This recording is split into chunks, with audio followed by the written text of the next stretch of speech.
Hello everyone, and welcome to episode 11 of Mad Max. At least I think it's episode 11. I did the setup for this one, and I actually didn't check to make sure that the previous episode was episode 10. Why does this sound so quiet in my headphones? So I'm gonna have to do the thing that I am usually very loath to do. Oh, hello to Doc Limitless! Doc Limitless, I hope that you're having a great week so far. Hopefully tomorrow's headed into a great weekend. But yeah, I hope that you're having a great time. What was it that you were just streaming? Was it yesterday? Oh gosh, it has been a long week. Regardless, I hope that things are going super well. I had a very good time playing Left 4 Dead with Mia and everybody the other day. Actually, the other week at this point. Oh, Doc Limitless, thank you so much for the host as well. Will you be streaming tonight? Because I gotta say, this is not going to be one of our super long streams, and I would love the opportunity to raid over when we're done. Okay, so Griff has appeared in the region, and that usually means that we've got some Griffa tokens, but I actually don't know where to check to see how many I've got on me. It is a surprise every time. No upgrades there. Yeah, so one of the things that I would really like to do is get some upgrades. Oh. Sorry, I'm just paying attention to the fact that these tires give extra traction on sand by 20%. That's all the off-road stuff. Interesting. And then we've got the hood ornaments, which... Oh! Oh, so here's new information for me. I did not realize that the hood ornaments did anything except ornament the hood. And here, this will give you a weaponry boost, defense boost, attack boost, top speed boost. I had no idea. And that's very interesting. And I think that we can change these when we're outside the garage too. A fact that I care about, because what we're going to do is... Doc Limitless has no stream tonight. He loves the show that we produce, and I really appreciate that. Like for real, a lot. This has been an unsteady week, so it's nice to have an opportunity to just sort of relax. So we're gonna do this, which is apparently a death run, and the game really wants me to do this. Can I fast travel to this? Yeah. Whoops. Okay, no. Why? Shows you where you can fast travel. Yeah, let's fast travel. I want to go do this. Did I fast travel there? Okay, am I there now? If you're looking to... What is happening? Hold on. So, just to... Oh. Okay. I don't have any defense for this, but I was actually pushing B instead of A. There we go. Like I said, it's been something of a day. It's one of those days where you sort of, like I'm coming out of today and saying, if nothing else, we mitigated a lot of the bad things that happened. That's sort of my bar for success for today. It didn't go as bad as it could have, because I work with a lot of extremely talented people who were able to step on the issues that had come up. So, huzzah for... It's not even like a small victory. It's just like a... Like, it is a victory in its own way, right? That bad things happen and you were prepared and you got it done. However, so many other things we had hoped to accomplish in any event. So, this is more of a rhetorical question, I suppose, but how much more... Ooh, hold on. There's three things happening.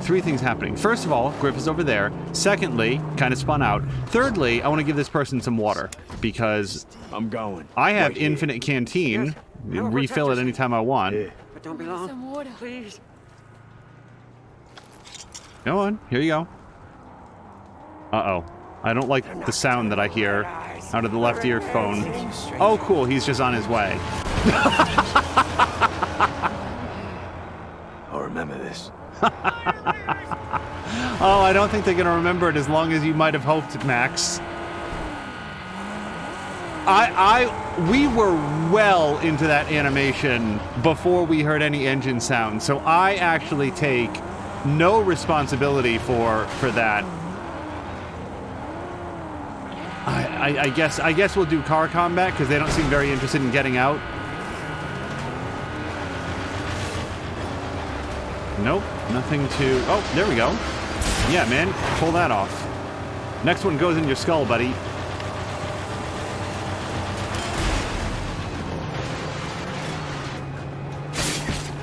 Yeah, I warned you.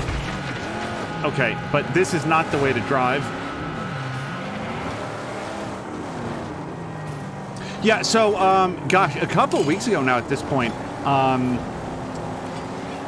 I and Mia and Doc Limitless, and I missed the Papadopoulos section, which was a big bummer. But Donk and McMaster, and I'm trying to remember who else, Chivalry was in there, all got a chance to play some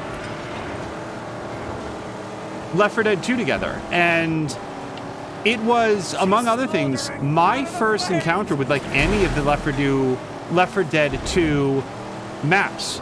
Because as much Left 4 Dead as I've ever played,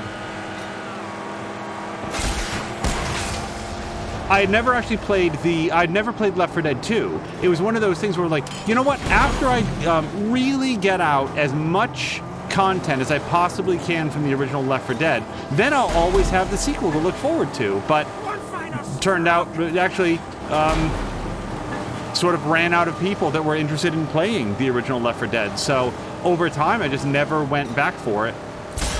Yeah, I know that I can't, like, do anything with this. I just don't want him to get away. So, anyway, we all got a chance to do some multiplayer Left 4 Dead and Left 4 Dead 2, and I think it was mostly Left 4 Dead 2 maps as well. I could be wrong about that, but how much fun was it? I had tried the zombies mode where like one team of people is zombies and the other side team of people are survivors. I think I tried that like once, way back when the game came out. Patikin said, when did 13 Sentinels turn into a... Oh no, wait, does it still say... No, Patikin, you are harshing my buzz, man. Does it still say 13 Sentinels? Because I promise we saved it. I definitely updated it. Oh, gosh, darn it. Okay, Patikin, thank you for letting me know. Let's just go fix that right now. Yeah, no, Patikin, it does here as well, which is super irritating. This is why, Patikin, this is why I need another person to do this, because... creator dashboard... Yeah, no, it didn't save any of the stuff that I did. Fun, fun, fun, fun. Okay, so how do we do this? We do it here. So let me type in at least a couple of the things that I'd put in here. Oh, cool, Patikin, good news. It saved the go live notification. That's all in there, but everything else is wrong. So Mad Max episode 11. Put that in there, and we'll just go like this. Sorry, everybody watching in the future, but I've always heard, I don't know if this is true, but I've been told that, you know what happened? I think OBS changed it. I think OBS changed those fields. All right, with that done, Patikin, thank you very much for letting me know, and hopefully, back on controller, let me just hop out of the car. I actually could have just had these repairs go on while I was fixing that. Now, if alt-tabbing out has caused any issues with the stream stability, please do let me know, and I will probably restart the game. Patikin's saying, if I knew you were going to stream, I would have raided you. I almost never raid you. Oh, Patikin, I feel like you raid a great deal. I always feel bad when I have to, what I mean is, there are limited opportunities to stream. So sometimes you take the chances that you can, even if other people that you really enjoy watching happen to be on at that time. So, as a result, I don't feel like I get to stream over to Patikin nearly as much as I'd like to. Did he get shot by his own sniper? Also, it occurred to me in, like, the time since the last episode that we did. Oh, I didn't A it. Can you... I'm having trouble putting together the fact that this game is made by the same company that made Just Cause 3 and 4. And I know that we've talked about it, but this game, was this a whole other development team from who they normally have? Why? I don't want to, like, oversell it, but I really disliked Just Cause 3 and 4. And this game seems super good.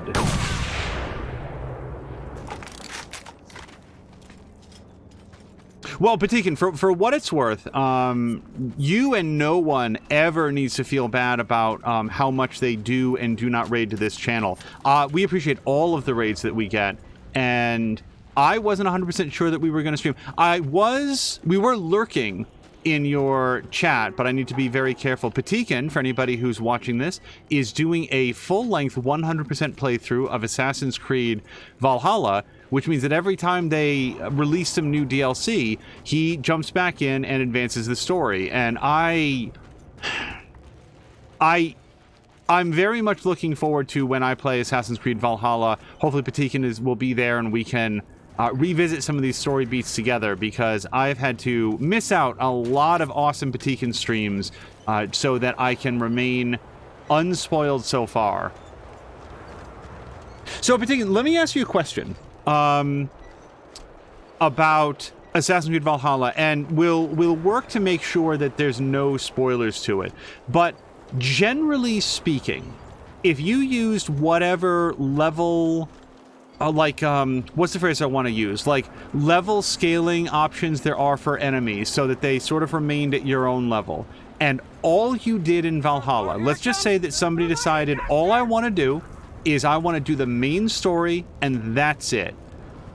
Actually, I don't want to ask this question, because the next question was going to be, how long do you think it would take? And I actually don't want to know, because believe it or not, I don't even want that amount of information. But the reason I was going to ask is that I feel, pardon me, hiccuping, I feel like you could blow through the main story of Assassin's Creed Origins in maybe 15 hours, 20 hours, if you just turned on, like, just have all the enemies automatically scale to your level, and you just sort of focus on doing the leveling stuff, or sorry, the main story stuff, and didn't worry about any of the side content. Maybe less than that. The actual main story isn't that long. And the same thing goes for Odyssey. Odyssey is a larger game for sure, but the people that make it out like there's no way to progress in these games absent a 200-hour commitment, I feel like that's a choice they're making in how they are setting up the game. Patikin says the leveling and all that stuff is different than Odyssey. It's not as important anymore, and the levels are basically skill points, and the enemies will never be too difficult. So, yeah, if a person chose, because here's why I'm bringing it up. This is not me arguing against, like, a hypothetical person who might say these things. I continue to see these complaints raised against, specifically, Assassin's Creed Valhalla, and I don't feel like, oh my god, it's so much game. And I'm like, well, first of all, I heard that it was somewhat smaller and less... What is happening? Wow, that's awesome! Hold on, we've not seen these guys before. I mean, at least not burrowing up out of the ground like they're mole men. I feel like they waited a really long time for me to show up and just immediately end them with no effort whatsoever. But still, guys, well done. That was a really good... It turned out the car was a mirage as well. But he can play on the highest difficulty and still finds it easy. Yeah, I played Odyssey on hard, which is not the hardest difficulty, and I really felt that it was very well tuned. Like, I came close to death a bunch. I didn't die very often, but there were a few real sticking points, ones that I won't spoil here, but usually side quest events that really, like, you had to be on your game to do some of the side events in that. So, this is a little pickle here. Probably drive around this. He's carrying some TikTok time bomb on the back there. Okay. All right, let's hopefully let him go by. And now we'll get in real quick. Faster than this. You know, Max, the Dukes of Hazzard piloted a significantly faster way to get into the car. You might want to check that out. Also, what's happening? Is he shedding parts or just splitting stones? Oh, he's got little mines out there. Okay, cool.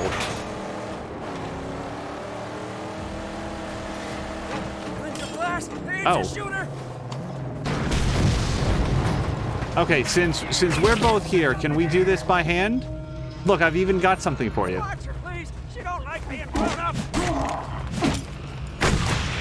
Ow, what? I cleared this space. Who is shooting me with sniper rifle bullets? Hold on. Can I, do I have time to drink, do we think? Oh, hello to Caroluna! So I'm just having a quick drink of water here. Oh, man. I cleared this entire space out. I want... Oops. Wait, no. Stop. Stop. Put down your binoculars, Max. Caroluna, I will say hello in just a second. Do that and that. All right. I have fewer problems in my life now.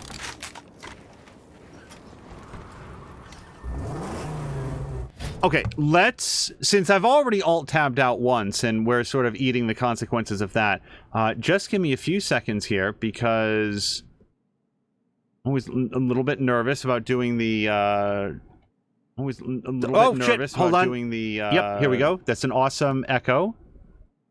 Super cool. All right, so let's do one for Doc Limitless, and then we'll do a raid. Oops.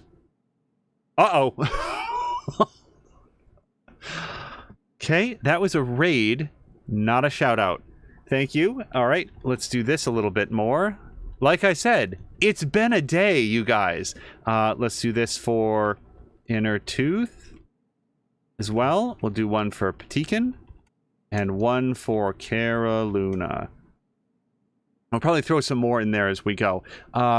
Just minimize that for now. Leave it open so that we can return to it.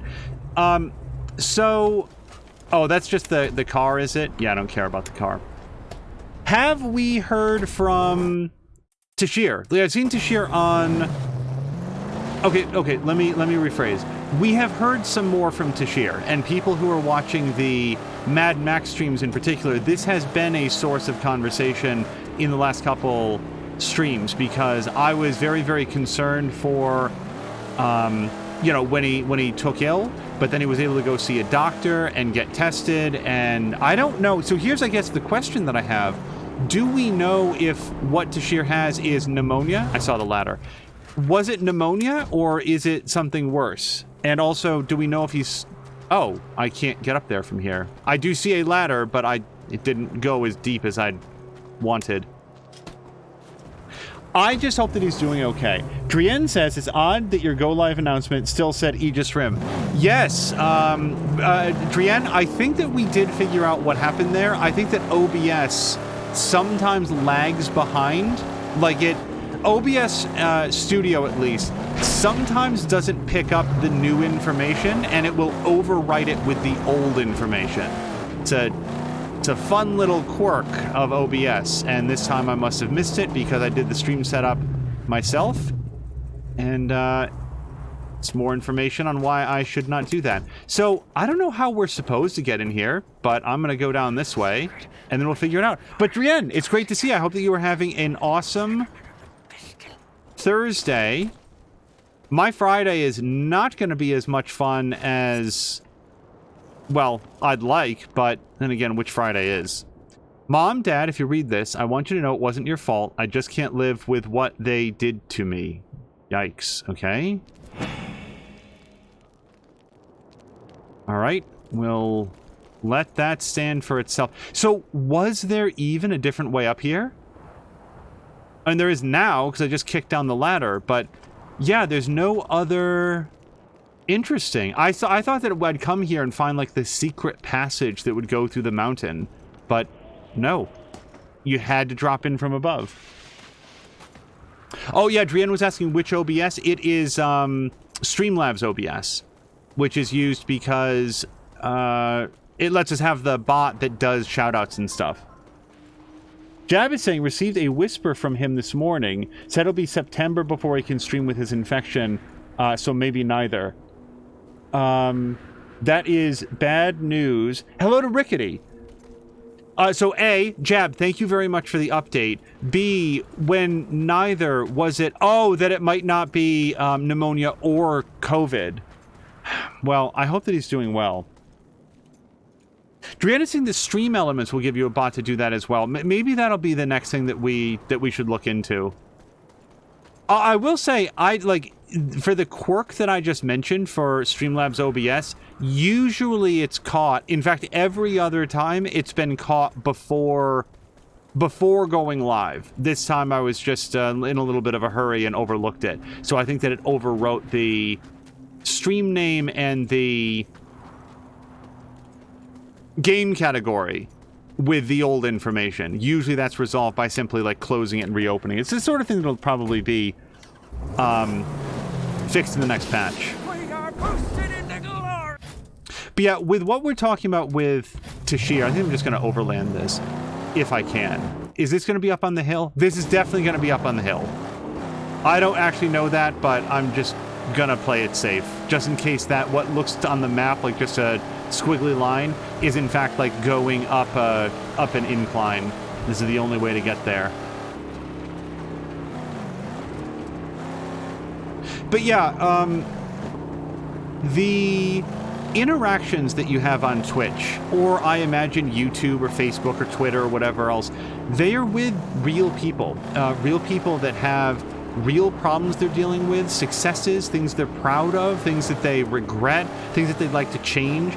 There's human beings on the other side of the words that are typed in the screen. Tashir is a human being that we've come to know pretty well over the last couple years, and when he is down, I mean, he's really gotten kicked in the 2021, and I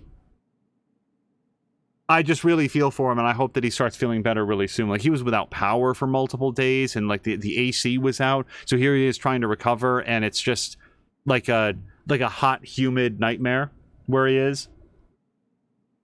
But saying that there's too many issues with Streamlabs OBS. I hear it too many times from people. Very few people don't have any issues.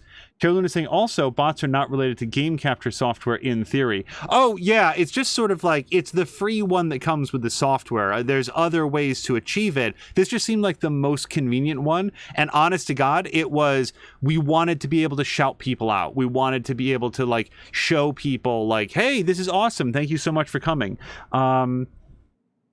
Drian really likes Stream Elements Live, which Caroluna has not tried just yet. Reposting this, check back in chat what I said about Tashir. All right, let me just scroll back slightly. Slobs. He's doing okay, says Patikan, slowly healing up and taking plenty of rest. And, oh, hello to Diesel. So, hold on a second. We're about to do a death race. Can or should I get... Oh, look, we can get...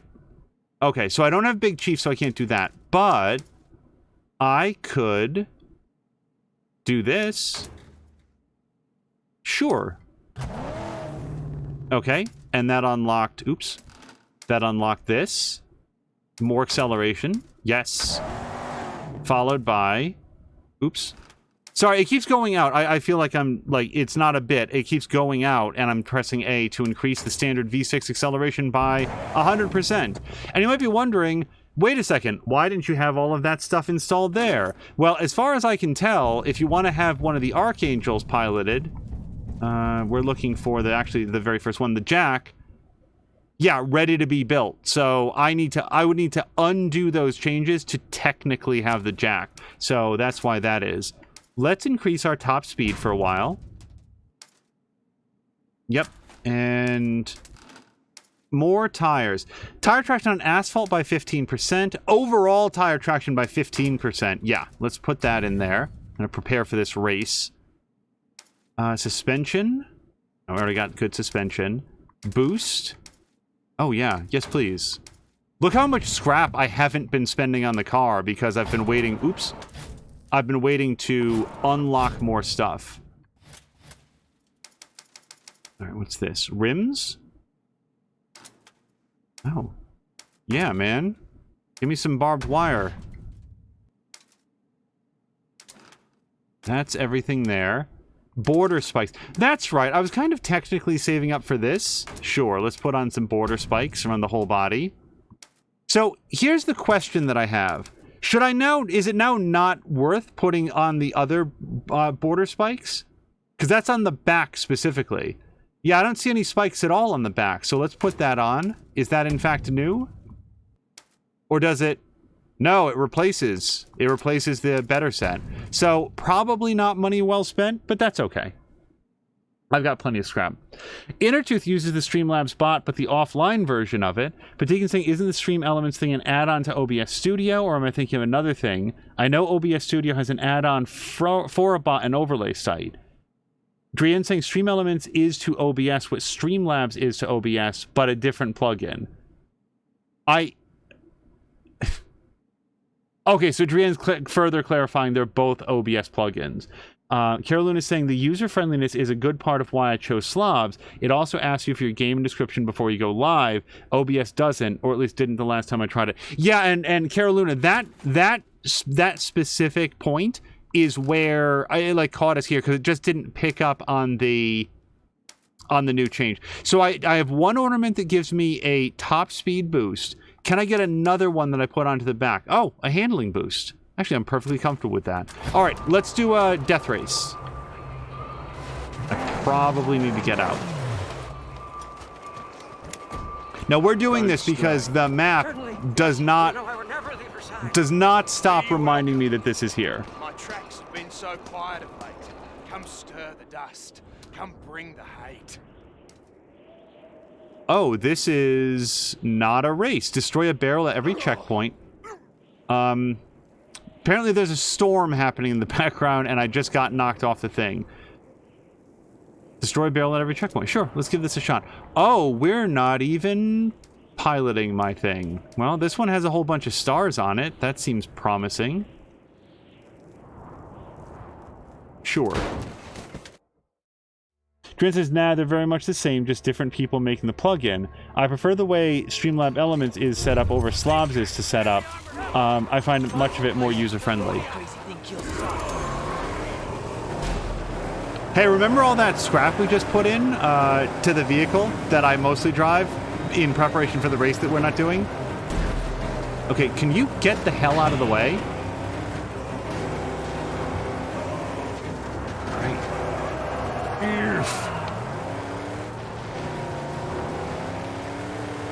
This vehicle handles rather differently from the one that I'm used to. Oh, it does carry forward our boost, because look, I've got 3 boosts. At the bottom left there.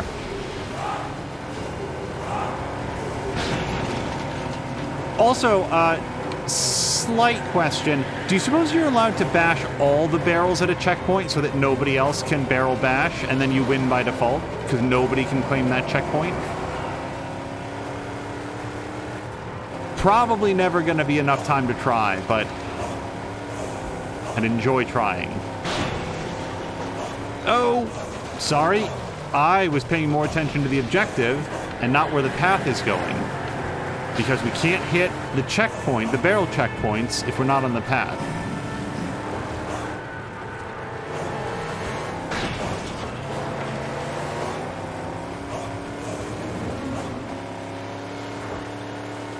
Drian, I think that you were in... Sorry, I can't see chat right now because I am trying to race, but I believe you were in Caroluna's stream... No, sorry, BTR's stream, when the phrase dogs, cats, and non-binary bats was introduced. That was a very fun stream. Okay, stop. Go. Go this way. Boost in this direction. Hey, we did it! And I got an achievement for the skilled driver. And unlocked the thirst cutter. I'm not going to restart that. Okay. And, yeah, they took us all the way back here, so mission accomplished. Is it going to stop putting the mouse cursor down here all the time? No, it still is doing that.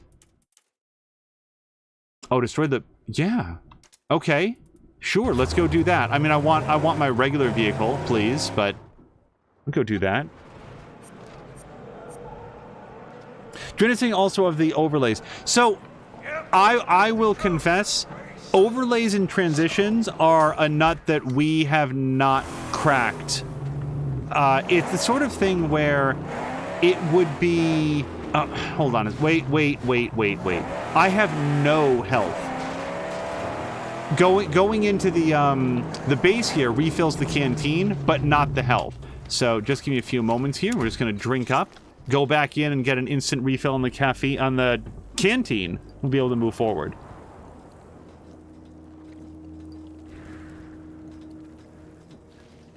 All right, let me go back in there. Need water.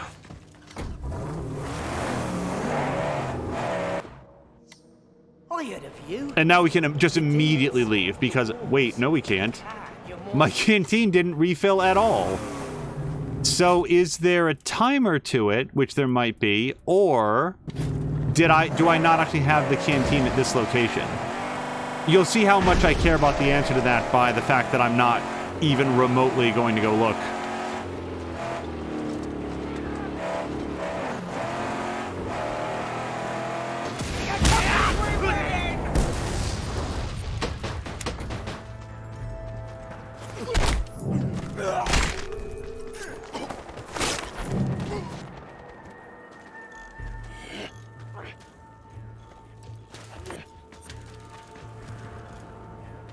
Carolina says that he doesn't usually care that much about overlays, he just sets one up. What I would like is... So a major focus is trying to avoid too much in the way of dead air. Specifically, like, Tashir actually commented on this once. I make an effort to make sure that I've used the restroom, that I've got a drink here, that there's not going to be an interruption if it can be avoided. And that should never ever be read as commentary on anybody else that needs to take a break, or, you know, because things come up, and I've had to step away on occasion too. But to the extent that I can limit that, I'd like to, because all of these episodes are archived, and the less... Oh, hold on, I want to... Oh, I don't have any water to share with those people. Okay, this guy is really chapping my ass here.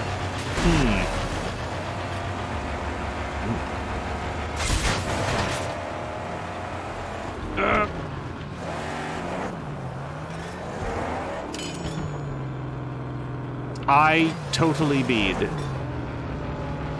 Okay, once again.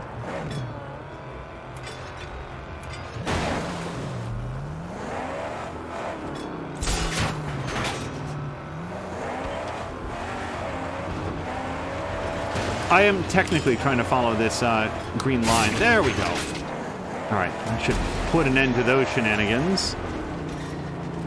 Patikin says, with the time you stream, you don't need too many breaks. If you stream 5 or 6 hours like me, yeah. Also, true. Like the episodes do tend to be rather trimmer than some people, which again is just owing to time, like the available time to stream.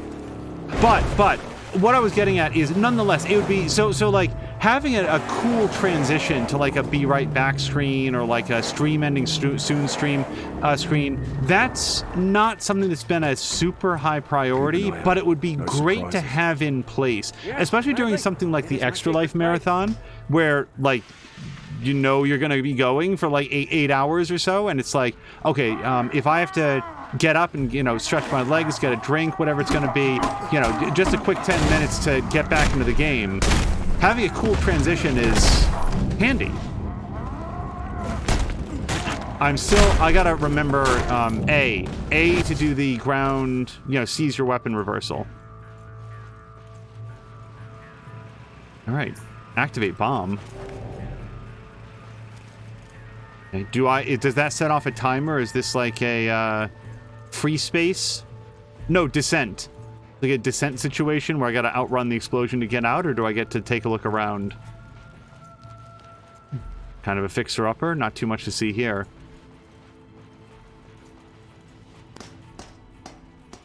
Killian says, in my humble opinion, transitions are completely irrelevant. They last half a second or so. Scenes are a bit less irrelevant. I would just like, I think I like the options. Like, I really like, I like Patikin's follow alerts. Caroluna, the thing that you did earlier today where you did a shout out and it called up a clip so that people, it's beyond just the text, people can actually see something that person has on their channel. I think that's super cool. Doc Limitless has that set up as well, where when Doc Limitless does a shout out, it comes with a clip. Maybe it's one that he's seen, or maybe it's something completely random. Oh, right. This place. Yep. Okay. So let's give this at least one more once around. The scavenging... Oh, wait. The scavenging location is unlocked by a wasteland mission. Did that show up last time? I spent like 30 minutes driving around this place, and I swear to God it didn't come up.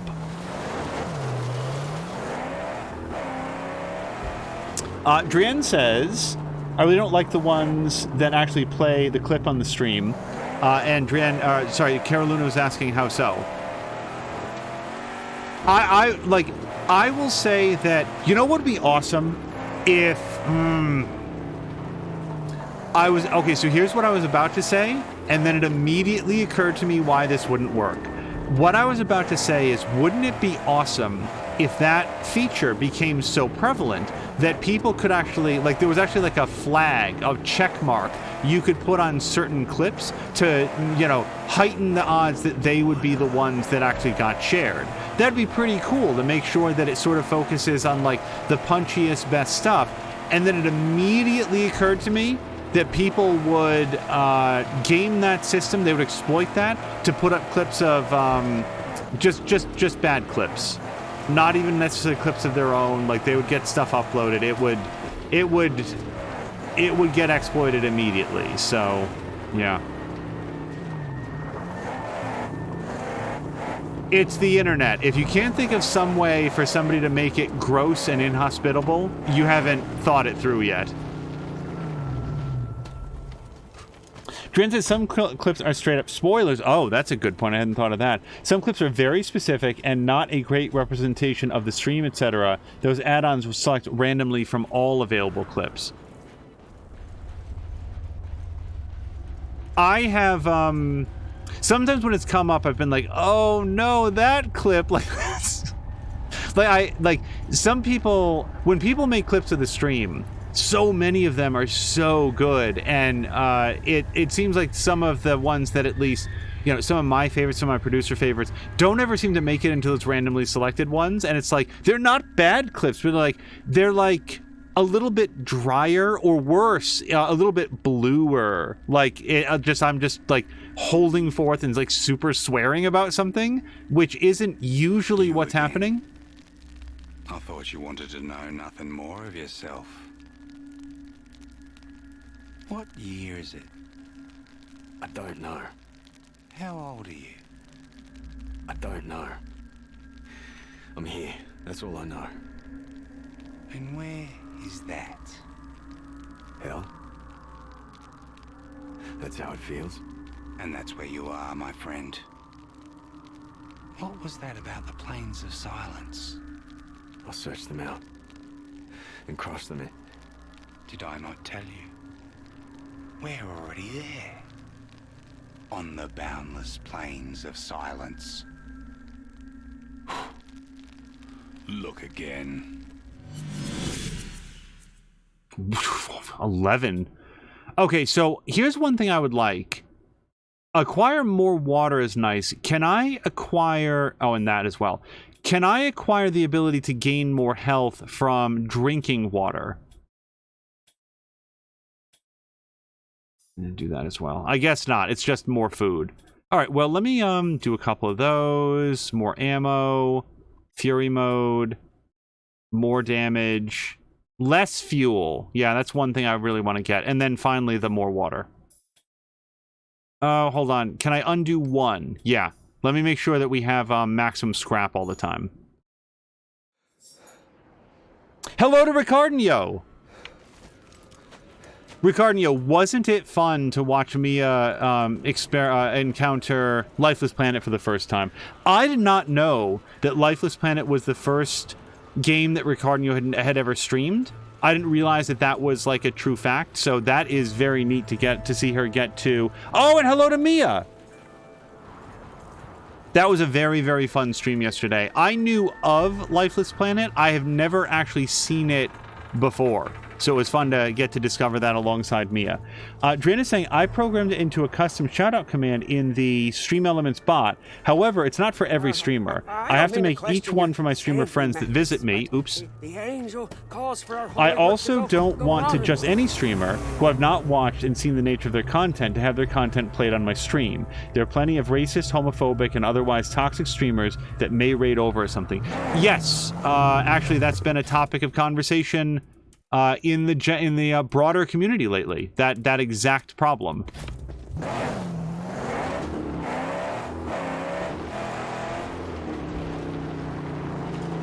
Mia, I hope that you're having a great Thursday. Oh, hey, there is not going to be a better opportunity. Well, I mean, when more people are here, but wait, did somebody just raid over? Why? Sorry, there's many more people than there were a minute ago. Did I miss something? It's cool if people are just coming in, but I just want to make sure that I'm not missing out on shouting out a raid.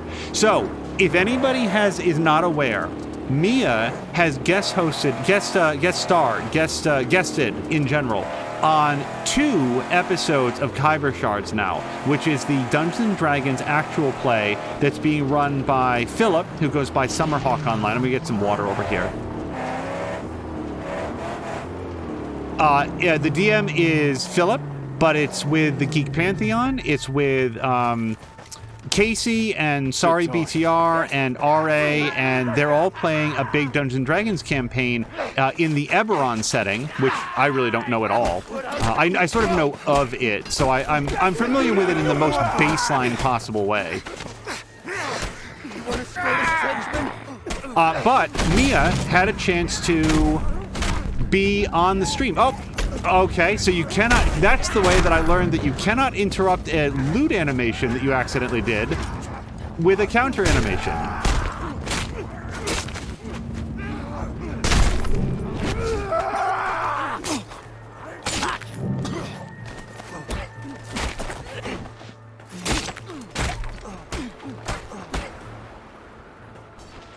Really would have preferred to do the Shiv kill there. Drin says, there's no way I'm just letting anyone who gets shouted out to have their unvetted content autoplay on my stream. Yeah, I understand that. It's one of the reasons why we've been very hesitant to put up, like, pop-up notifications that include any kind of a message, because I've seen streams where that gets used to put up information. Like, just imagine somebody taking the opportunity to come in and post, like for 50 bits, they get an opportunity to ruin the ending of The Last of Us Part 2 or something like that. And what's worse, what's most concerning, not just ruin it for me, but potentially ruin it for everyone who ever watches that episode, because it would be on screen and people would be able to see it. So it's, you know, I don't look askance at anybody that has pop-up notifications that includes like text or has like text-to-speech notifications, but I do feel like it's probably best suited for streams that are doing less story-based content and or don't archive every episode. So it's like you can just like, oh well, that one got ruined, you know, we can just move on.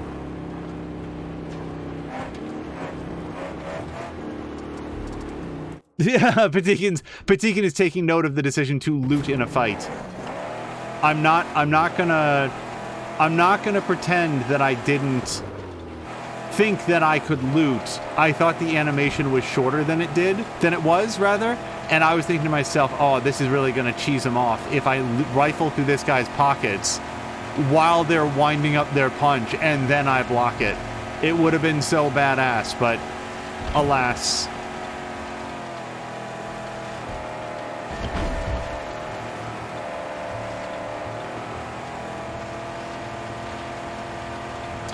So anyway, the most recent 2 episodes of Kyber Shards both feature Mia, and there are, I believe, at least a couple more that are guaranteed to sort of see through this particular story arc. So if you've ever been curious what it would be like if Mia played Dungeons and Dragons with a group of super cool friends that are very, very welcoming and very, just a lot of fun to watch in both role-playing and combat, then you can check out the Geek Pantheon's Kyber Shards. K-H-Y-B-E-R. Shards, just the way that you might expect. Okay.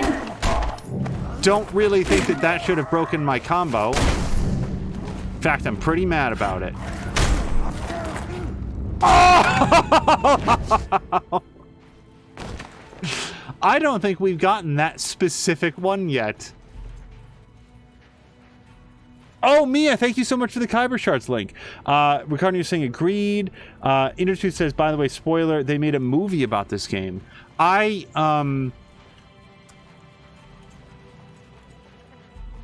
have frequently considered going onto Twitter and posting, just think in a slightly alternate universe, they had multiple games based off of Jupiter Ascending instead of multiple games based on the Warcraft movie. Just because I would really enjoy some of the responses that would be gotten from people who would be extremely angry at my alleged belief that the World of Warcraft games were Warcraft games were based on the movie.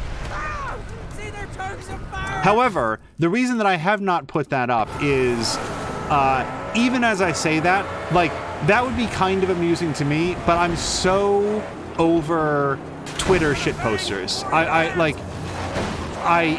so... It's not my thing, and I don't want to add to the amount of, like, just aggravation and strife that there is in the world. Yeah, it's silly, yeah, it's harmless, but still, like, somebody would actually, like, get mad and, like, hammer... Okay.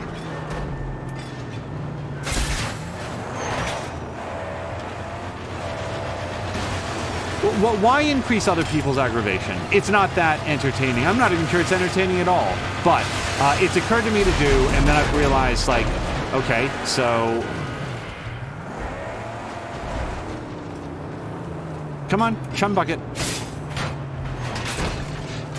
It keeps enticing me to do a quick pull on the harpoon, and then it doesn't actually pull off that ramming grill. Okay. I think I might need to pull, find a safe place to pull over. Safe-ish, I'll try to make this quick. All right. No worries, chum bucket. I can sort of hang out here with these guys.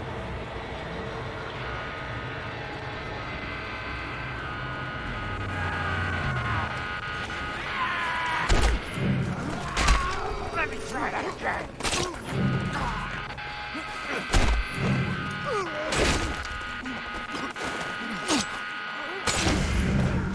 Dude, what do you think your odds are?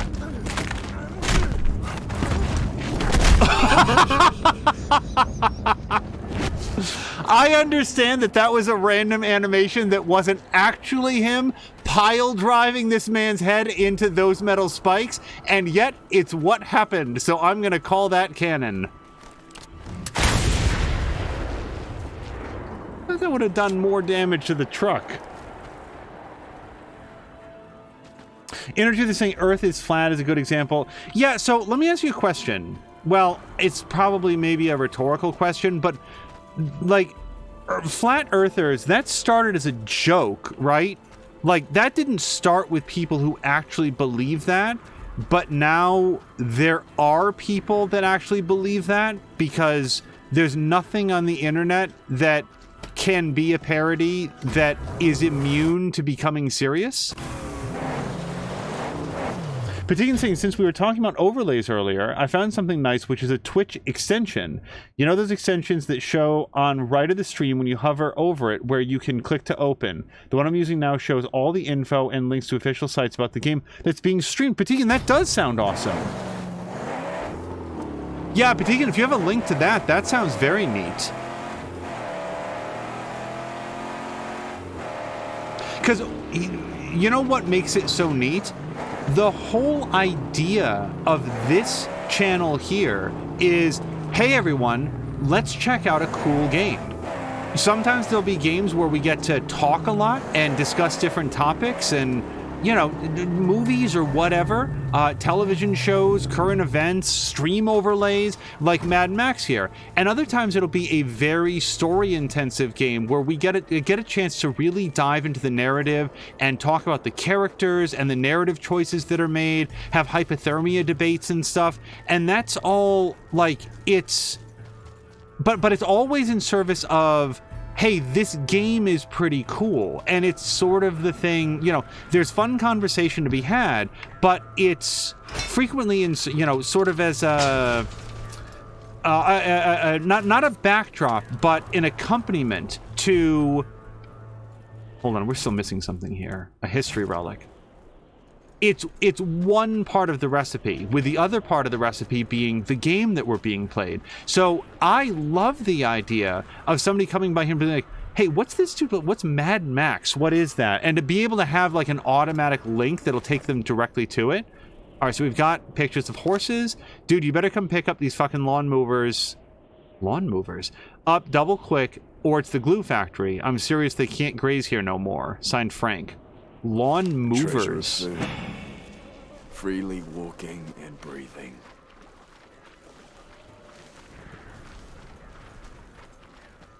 Here's a question that I don't think is knowable in the world of Mad Max. Maybe this is covered at some point, so don't answer this if it's like a big spoiler.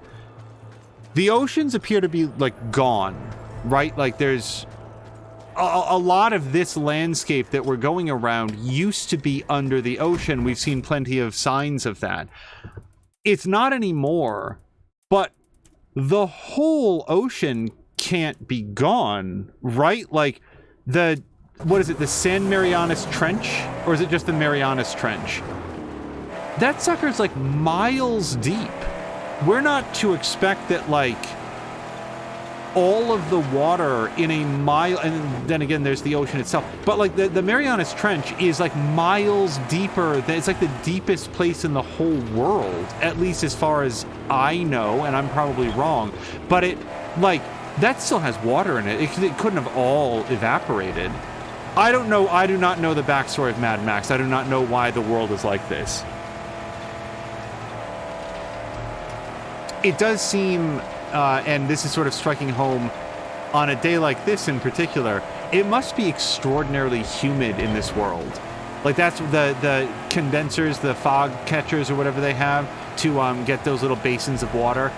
It must be incredibly humid, and it's only when the air temperature drops a little bit that they're able to get some condensation on like lengths of string that they then condense down into those bowls. That's what I envision is happening there. So one thing that I did not properly call out earlier is that Cara Luna came here from playing Space Engineers, which I dearly love Space Engineers, and I'm not very good at it. We did, I think, 1 or maybe 2 streams of Space Engineers, and both streams were me smashing up the vehicles and stuff that I had. Why did I not fast travel over here? Can I fast travel here? Okay, this is still closer. I should have just done this. So Patina has provided a link to the dashboard thing, and Mia's confirming that that link is working. That's fantastic, Patikan. Thank you for that recommendation.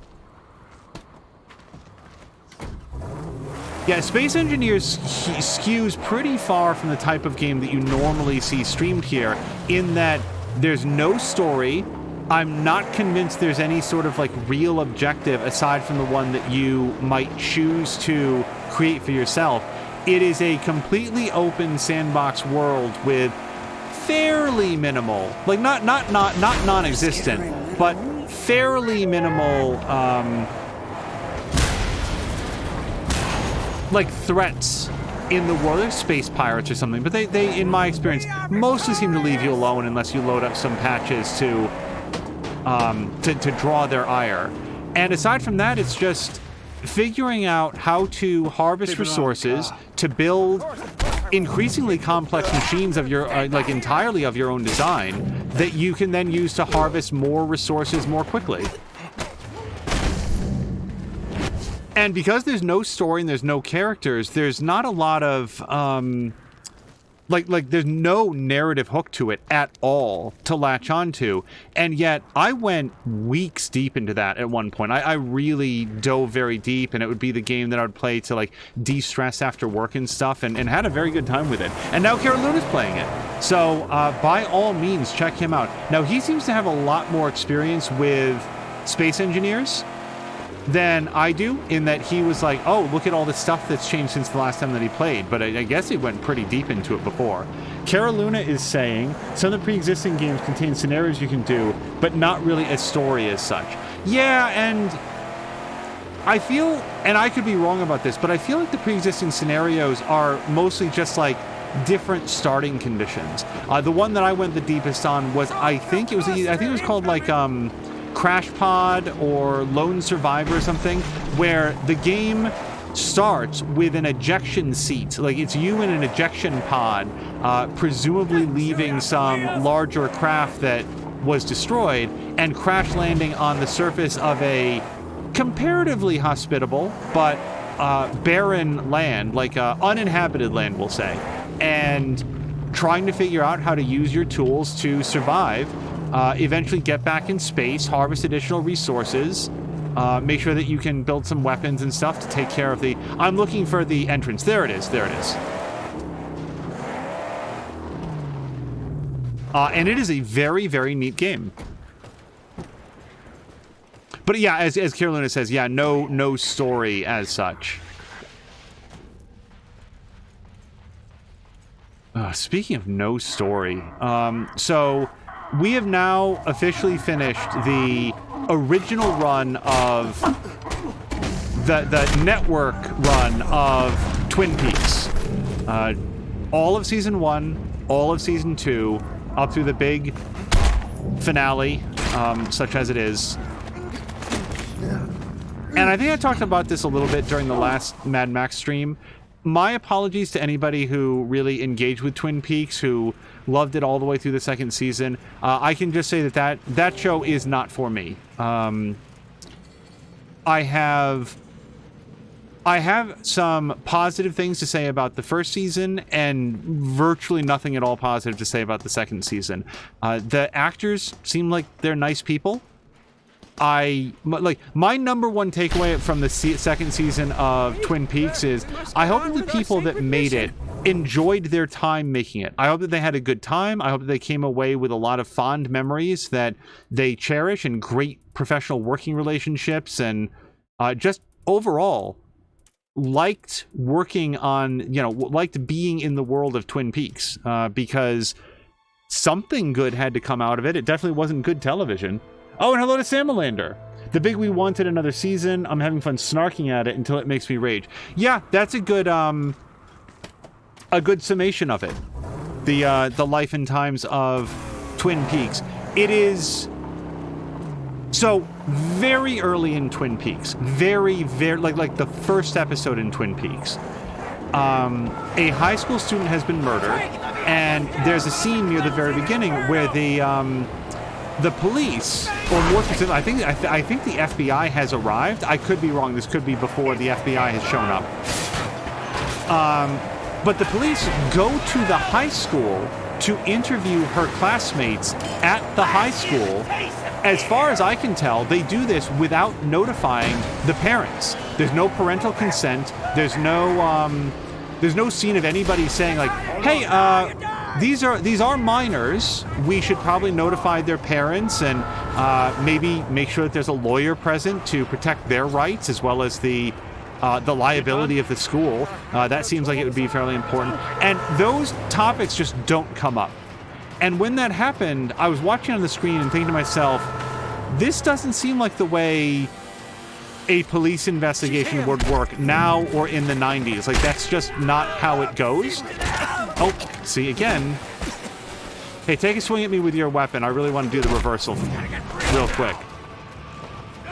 But I'm thinking to myself, let's not rivet count. Let's not take this super seriously. And, you know, maybe it's supposed to be a little bit more atmospheric. There's not a lot to be gained, I don't think, from starting off a brand new series by nitpicking and choosing to be mad at things like that. Oh, Sam Lynn's got to work tomorrow? Also, exclamation point 400 says Intertooth. I may have... I don't know what that means. But Simulator does have to work tomorrow and like the next 6 weeks. Oh, that sucks. Like on Friday specifically? Is that what's... Corner cut? No, I don't want to do a death run. I want to go over here. What I'm getting at, though, is that leeway that I was extending to Twin Peaks fell off fast in the second season, because if you're doing a television series that is allegedly about law enforcement in this small quirky town, it would be nice if at some point they enforced a couple of the laws instead of just going around enjoying donuts and coffee. And I actually don't even know what else, like hanging out at a beauty pageant. There's like a dance competition, I think, at one point. Most of the things that I would qualify as being pertinent to the story in the game, the story in the show, those all happen in the first season. And in the second season, I mean, I don't want to give too much away for people who, like us, may not have seen it in its original run, and maybe they had always intended to go back, but boy, that second season it's embarrassing. I mean, it's embarrassing how little time they spend on... Sorry. Can I get this? How little time they spend on anything remotely related to the premise of the show, or at least the original premise of the show. If we're to argue that the scope of the show, the intent of the show changed over time, I could get behind that if the move felt in any way organic. As Carol, sorry, Sam Melinda says, coffee. Yeah, I love it when Cara Luna can come to a watch party, when Drienne's in a watch party, when Sam Melinda was there, like Azric's at a watch party. I also love it when Sam Melinda's there too. But the point here is that I am glad that those other people weren't at the Twin Peaks watch party, because I don't think they would have enjoyed it, because I didn't enjoy it. And there's more to come, is the fun part. Now, just for clarity, I am in no way complaining about the fact of watching Twin Peaks. I'm watching Twin Peaks by choice. I want to see what the series is, how it holds up in the year 2021. I want to have the experience of seeing it with people and, I very nearly said people and Samalander, which is not what I meant. With people like Mia and Samalander.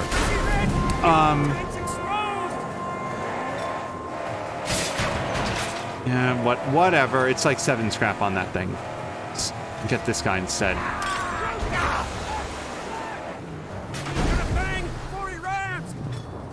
So, can I aim at anything other than his impenetrable grill?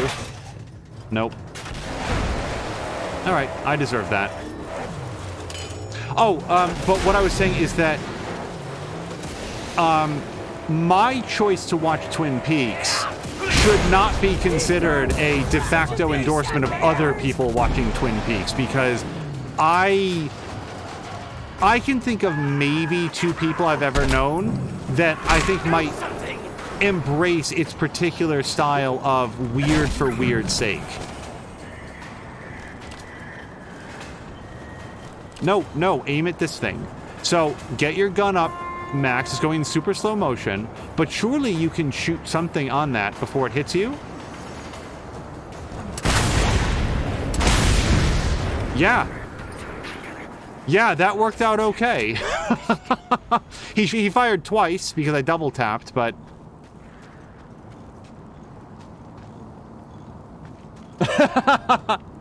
Samlin is saying, it's not often that I got Ann Zoidberged. Do not ask me why, but one of the... It's such a throwaway line that I don't think anybody... It's not going to be funny when I say it, but for whatever reason, there's a joke where the head of Nixon, who I think is at that point has been reinstated as president of the United States of Futurama, he is introducing... Well... the introduction is, and I'm not going to try to do a Nixon because I can't, but, and now a red lobster that, sorry, and now a red lobster that won't spoil your dinner, Dr. Zoidberg. I don't know why that joke tickled. I do not know why that one in particular gets me, but Nixon just randomly dunking on Red Lobster of all places. All right, so Jab is saying, I remember watching it when it came out a very long time ago. I quit in the second season. Jab, on this point, we are in 100% agreement. It is interesting to me how I feel like Jab and I come at the art of watching movies and television series from very different like starting points, and yet the ending points are pretty similar in general. Very similar tastes in superhero movies, for example. Damn it to hell. Okay, new goal. Before this stream ends, I will remember at least once to press A after the counter instead of X so I can take the weapon out of his hands. I'm not going to get like a prize for doing that, but the fact that I keep not doing it, even when it's in my head to do, apparently I've developed some real like reflex on this game that's... Yep, that's what I actually came up here for. Oh, it's actually full. All right. Think of a way to solve that. Oh, and also Innertooth is saying of Zoidberg, oh, don't worry, he will spoil your meal. So when Futurama came back to Cartoon Network, I found those episodes very hit or miss. And the same thing goes for the movies. Like those movies, I don't feel represented Futurama at its best, we'll say. I don't know that any of them were bad, but I didn't think that they were particularly good. So with that in mind, when we're just talking about like the original run of Futurama on Fox, I vastly preferred it over The Simpsons at the time. And that sounds like damning with faint praise, and it's not my intent. Futurama was a very, very good show, and I was endlessly irritated that Fox basically buried it on what night was it airing? Like Sundays at 7 or something like that, which meant if there was any sports event anywhere on planet Earth, it would get preempted, or like Futurama would get preempted.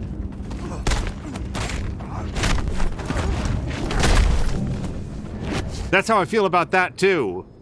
Taking out my Futurama rage on these men. Jab said, I forgot to say when we were talking about Daredevil and the Punisher, that scene where the Punisher tells Daredevil was shot directly from the comic. Neat. So it is well known that I have a very, very low opinion of the television series Heroes. I don't know how to phrase this in a way that doesn't sound personally insulting, so we'll move beyond any individual person that worked on it to say Heroes was a very, very good show in its first season. I did not like the first episode at all. I thought the first episode was actually really bad.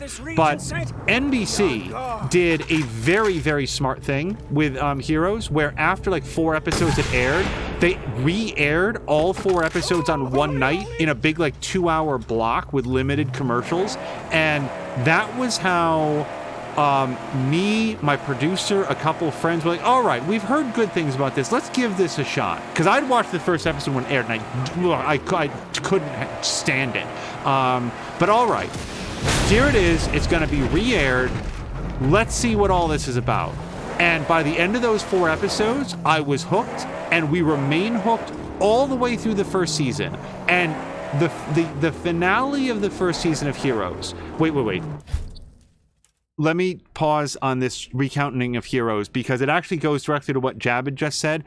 For everything you're about to hear, Heroes did one thing beyond reproach, and it was shooting scenes in a way that it looked like any individual frame could be lifted out and shaded over as a comic book. It was shot, it had a very specific like visual style that I thought was very well done, and as long as it was on the air, I admired that aspect of it. It had a very, very good sense of like visual style. You shoot the flare, and Jumbo Anyway, comes to the rescue. the season finale, which I'm not going to go into details here, the season finale of Heroes was bad. And I just said I'm not going to go into it, so I'm not going to repeat. I'm not going to... Oh, watch this. Hey. See that? You can do it. Oh!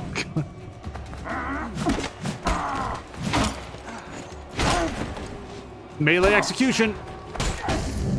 Okay, I assume that hit him in addition to the big rack. But you can have, I think, a series where, like, sometimes there's bad episodes. I can think of a couple episodes of Supernatural in its original 5-season run that weren't very good at the time and didn't hold up very well in retrospect either. So, you know, not everything is going to be perfect. That's fine. But, so anyway, so I came back to season 2 of Heroes, and I thought, okay, well, this will be a chance to, you know, okay, so that finale wasn't very good, but it'll be good now. Now, in hearing this, someone in the world is already typing on their keyboard, oh, well, there was a writer's strike, and that's why the second season was bad. Because that's what I thought at the time, too. Yes, we all thought that. The second season of Heroes was bad and muddled and disjointed and didn't go anywhere at all and dropped major storylines as it went because of the writer's strike that was happening at the time. So yeah, that was it. Surely that was it. And once that's over, then season 3 will get it back on track. Heroes was an embarrassing television series, and I know that I just used that description about some other goddamn thing, it doesn't matter. But like, Heroes was so disjointed and haphazard. There was so little effort to make anything in the series connect to anything else. There was an almost gleeful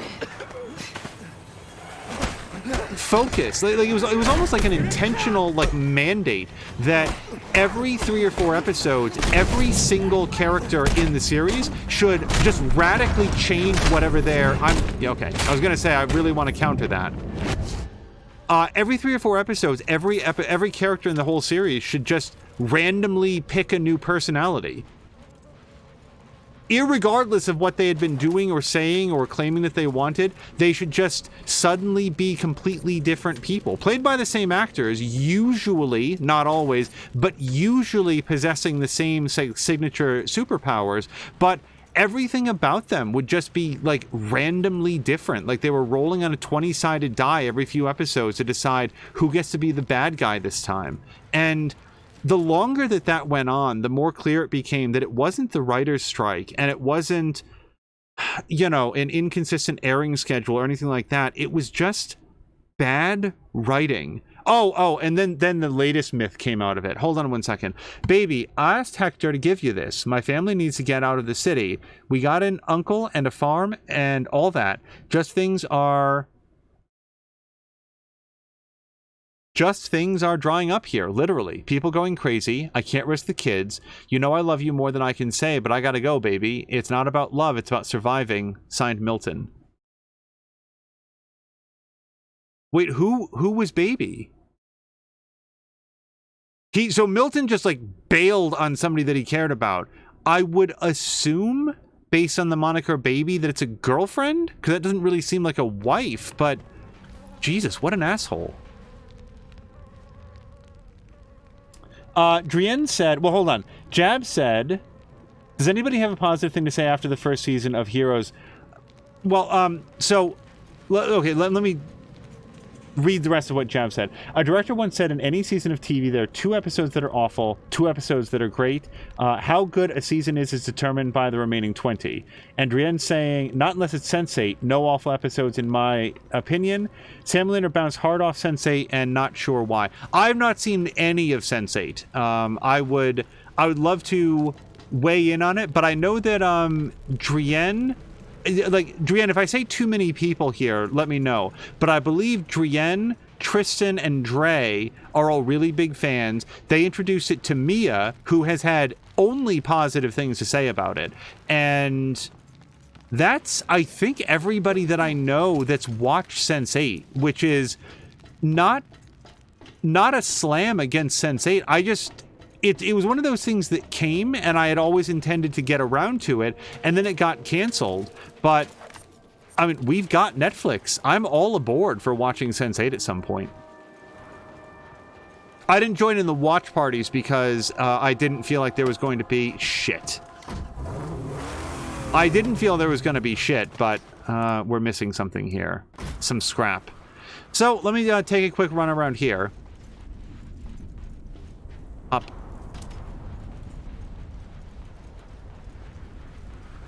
Oh, Jab watched the first season of Sense8. It was good, I thought, but I never wanted to watch it again or watch the second season. I have a friend who's like that.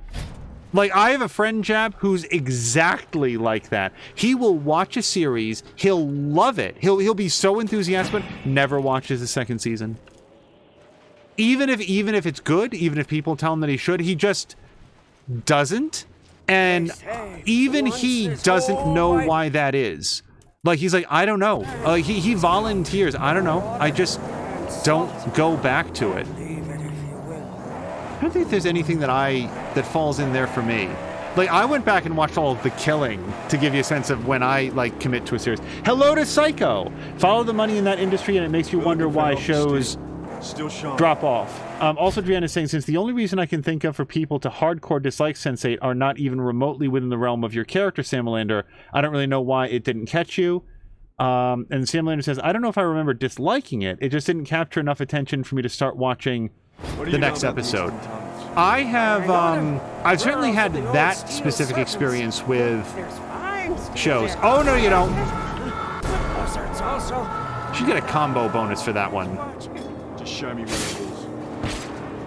It's a long-range shot. So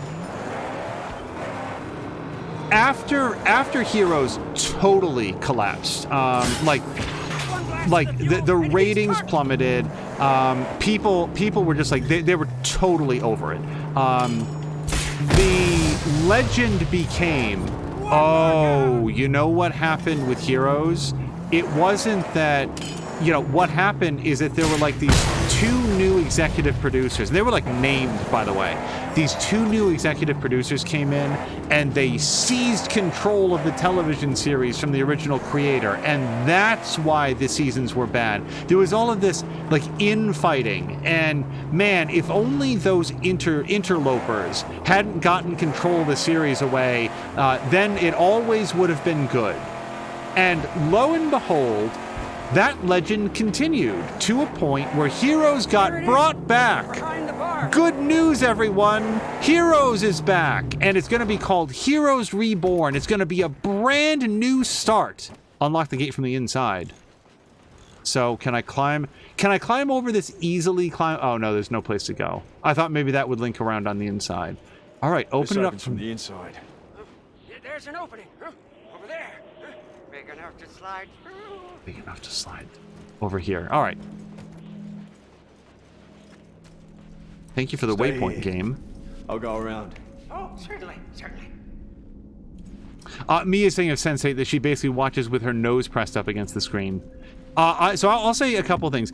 Sometimes you watch something and it's just like it doesn't like catch you, so you just like don't watch more of it.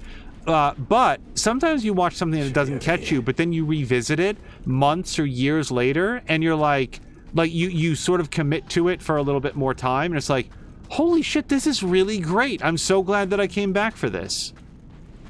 So yeah, maybe someday Samalander will revisit Sense8 and discover a series that he... Okay, so how do I... Oh. Raise me! Raise me!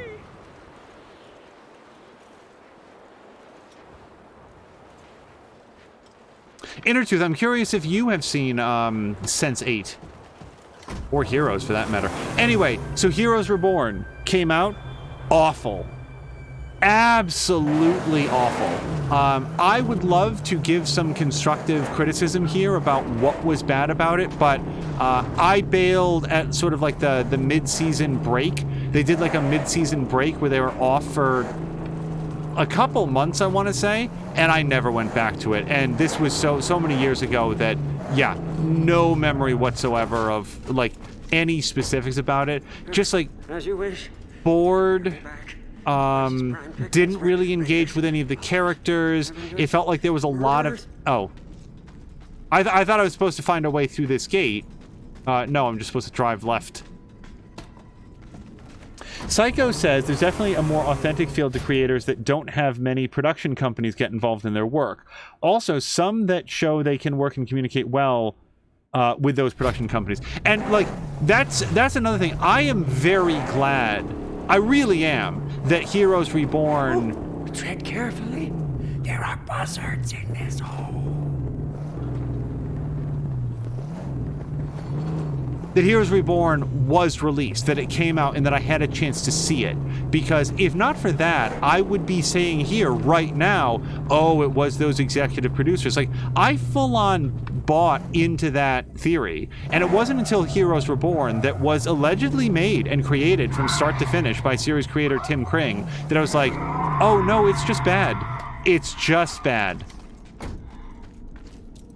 I would love to be more specific. I'd love to be more constructive and to say to people like, okay, here's a detailed breakdown, but this was years ago at this point, and just to suffice it to say that the correct amount of heroes to ingest is the first season. Yeah, the finale really drops the ball, but then it never picks it back up again. Oh, blocked! Whatever it is, the angel can surely exorcise the evil. Yeah, probably.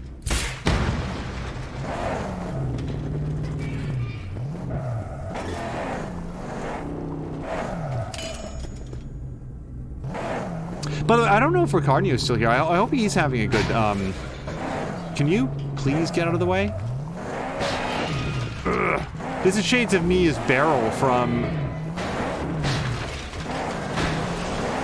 I am supposed to drive up here, right? Okay. Subway.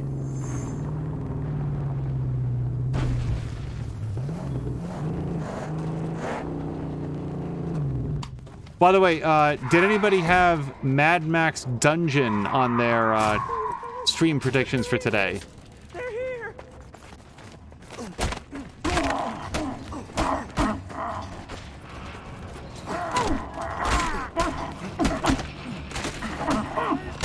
Nope.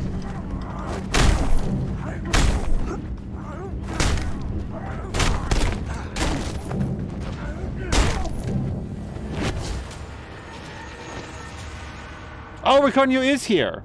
Is just having a good time. That's awesome. Yeah, I don't...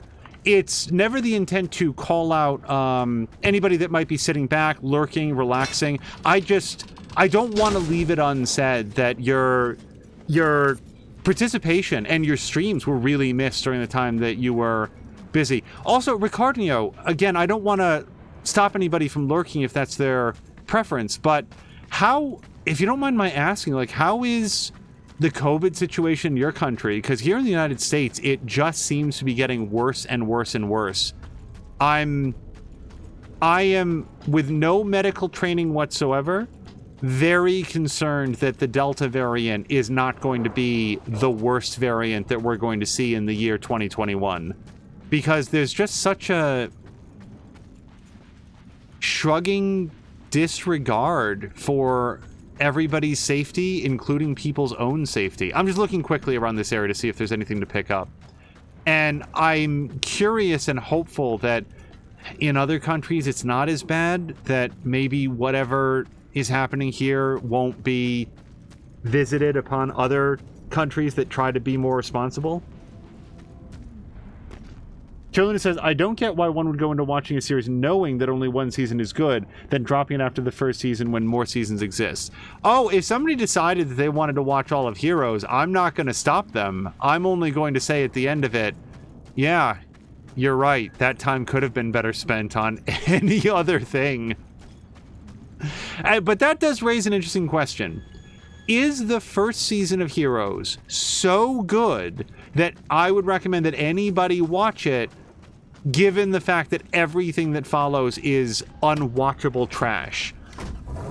It's been like, remember how I just said it's been a long time since Heroes were born? It's been longer since the first season of Heroes. I haven't gone back and watched that. Oh, interesting. Okay. I just automatically assumed that was going to be a harpoon thing. But based on what I remember, no. Heroes was a lot of setup that felt like it was really building to an awesome crescendo, and then the awesome crescendo just didn't arrive in the end, and I was very disappointed with the finale that they gave us. Oh! But for real, dude, respect. That was a good ambush. I will tell your next of kin.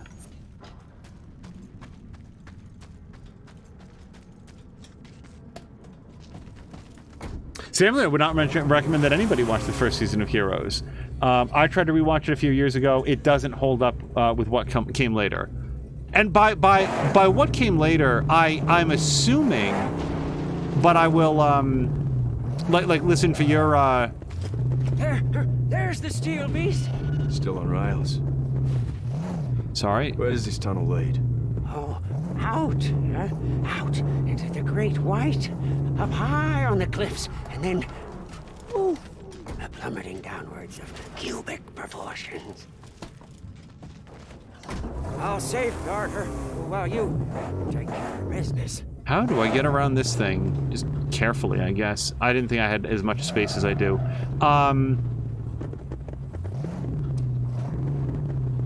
Oh. In terms of like what came after, we're talking about like the Marvel shows on Netflix or the Marvel shows on Disney Plus, right? Like that's because the other seasons of Heroes certainly don't improve on that formula. I'll use the car to push it out.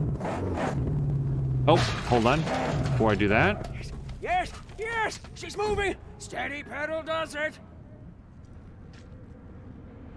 Psycho saying Fox Network is also pretty bad to shows. A show Lie to Me was ruined because they played it out of order on air. Oh my god. Psycho. Ditto goes for Firefly, and I believe Wonderfalls was also aired out of sequence. I don't know if it was every episode, but Wonderfalls had a running storyline to it. It's very important that the episodes be aired in sequence, or else a lot of things stop making sense very quickly. And at least my memory is that Fox aired that out of sequence as well. Fail to recognize the sacred parts of the Innertooth is going into lurk mode. Innertooth, thank you so much for hanging out. It was a lot of fun. Also interacting with you during Caroluna's stream as well. No, so here's an example. So Caroluna, I'm not going to tell you to like rush out and buy it. Okay, that's like absolutely not. But I am very glad that I watched series like Firefly and Wonderfalls, and there's at least one other in there that only had like short first seasons, and Oh. We have to clear the path. Let's use the harpoon. Even though those series didn't go anywhere, well, I mean, Firefly eventually got a movie, but even though they didn't like turn into full-fledged series, the part that we got of them was so enjoyable to watch and discover that I wouldn't trade. Like, we own the series that I just talked about on Blu-ray and DVD. They're great, and I show them to friends who haven't seen them, and they agree that, man, this series is really great. If only they hadn't gotten rid of it. Yeah, Fox love to pride themselves on greenlighting shows that the other networks wouldn't touch, but what good is greenlighting them if you put them onto your, like, Friday night death slot? Oh, Jab quit Firefly pretty early. Yeah, sharp disagree there. I loved Firefly.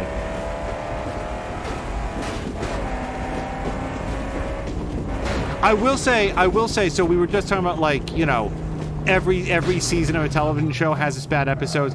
I will say that The Train Job, which is, it was the second episode, it was intended to be the second episode of Firefly, and as we just said, Fox aired the episodes out of order. So The Train Job was sort of like it was sort of presented or reshot or maybe like entered, it was rebuilt or something. I forget the exact story, to be a replacement pilot episode.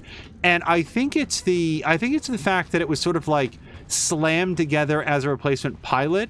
Maybe that's why, but every time I watch The Train Job, again, see episode 2 of Firefly, I'm like, this is not a good episode. This is the worst episode of Firefly. Now, it's not bad with like all of the other stuff that, you know, comes in Firefly. Like, it's not that like that makes it sound like the other episodes are worse, which is not what I mean. It still sets up things and advances the story. Oh, hold on, let me just pop out and get these guys. So it's not like a terrible episode of television, it's just a bad episode of Firefly. So if anybody watched Firefly live, like on Fox, and that was their introduction to the series, it would not surprise me that they maybe bailed on it after that one episode. It's a poor introduction to the series, and not great, in my opinion, under any circumstances.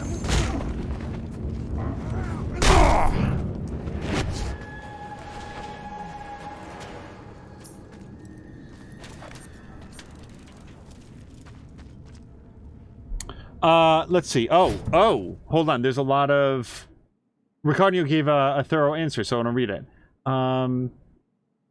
Dren says, hold on. So Dren says, Fox deliberately sabotages shows if they don't like some aspect of it, playing them out of order, forcing rewrites, preempting their time slot with sports events. Yeah, I don't know if they still do that, because to be blunt, I stopped watching anything on Fox. Why get invested in the television show if you have no reason to expect it's going to be around in 4 episodes? And then, so here's Ricardo. We had a summer that included almost 0 incidents of COVID and a lot of freedom, as well as many people getting and being vaccinated. I don't know detting. Oh, maybe getting and being vaccinated. Now, the last 2 weeks has risen to CA35. I don't know what that means, but still not really worrying. Currently, there's a heated debate because the government wants to stop having events allowed with 3G, 3 ways of being vaccine, negative test, or already had COVID, and move to 2G2, only vaccinated people who only vaccinated people and who already had COVID, which obviously puts us into the dead topic of must vaccinations and human dignity. Ricardo then says, aren't there then privileged people and vice versa? We have elections nationwide in the end of September. Damn, that's a lot of text. Well, but it answers the question, which is sort of like, what's the attitude on the ground? Drian hasn't met many people who watched Firefly and didn't like it. Fiona also says that they actually dislike Bushwhacked more than the train job. Train job is still highly enjoyable to me, but I viewed it as the second episode, not the first. Yeah, I actually saw it when it aired on Fox and was like, oh, I don't think I care for this. Sam Lander's wife also doesn't like Firefly, but she has...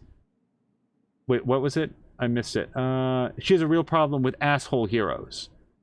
Oh, and hello to Lucha Freddy. I also need to watch the show properly while not doing other stuff. Hello, by the way. Side note, I love Dollhouse. I have complicated feelings about Dollhouse because I am not a fan of... See, I don't like trashing people on stream, because imagine if you're like just a random person, but your job happens to be acting, and you click on a random Mad Max stream, and you come in right when somebody's like just completely sacking you.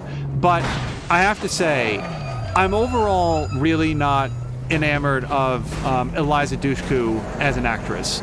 I'm a little bit confused how she got the starring role in a television series that is supposed to be about... basically, Dollhouse is an opportunity for...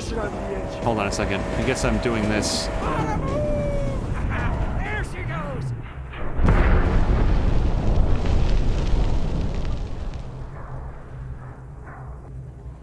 They always send up a flare and Gutgash sends these guys here. Does anybody know why we did this? Not to switch the topic back to the game that I'm playing. I'm just gonna note for the audience, both now and in the future, if you watch this episode, I have absolutely no idea why we did that. I don't, he just said we're gonna go let Gutgash know about this. Why does Gutgash care about a subway car? I am so... I love the gameplay in this, but some of the plot developments are like, okay. So, I'm sorry, am I supposed to go down there? Because I don't see a way to get back up if I do it. Lie low here.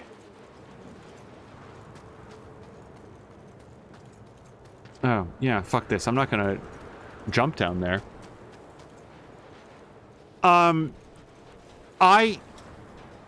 So, here's my complicated feelings about... Hold on, that's definitely scrap. I can see it from here. Here are my complicated feelings about Dollhouse. Number one, hold on, there's more scrap right there. Number one, I don't think that Eliza Dushku was a good choice of lead to carry that series. She is a standout in a field of actors that are otherwise exemplary. I think that there's so many great actors in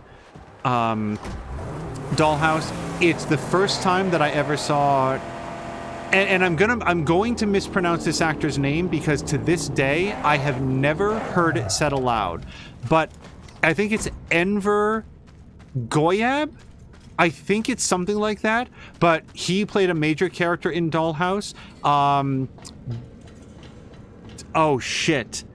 Oh gosh, what was the woman who was in there? It's like Daikin Lakshmi? I think that's her name, Daikin Lakshmi. It's something like that. If I'm saying it incorrectly, I apologize. But she was awesome in that. The handler guy, who I don't remember the actor's name or the character's name, but he was great in that. And then, by the way, anybody that liked the Nevers had the British actor from The Nevers was also in Dollhouse, and she was great. And this is, by the way, not a comprehensive list. Every single person in Dollhouse was so good, except, respectfully, the lead actress, who I just don't think has the range to carry a television series that is nominally built on the idea that she's playing a completely different person through large sections of every episode. The other complicated thought that I have about Dollhouse, so I'm just looking to see if there's any way I can get to this. I really don't think that there is. The other thing about Dollhouse is that the series is famously bad for like 5 full episodes. You have to get to episode 6 before the series is even when I say remotely watchable, I don't want to oversell it, but if you recommend Dollhouse to somebody, you need to sort of like gird them for the idea that they're going to be watching... No, hold on. Flare gun. Didn't he say that he wanted the flare gun? How do we do this? I found you. All right. Cool. I know I can't jump on this with the spikes. Maybe I can. So I'm supposed to do something to this. Hold on a second. Mark the location of the subway car. Wait. Wait. No. No, I don't want to take the fuel can. Hold mark site. Okay, so I didn't see it before.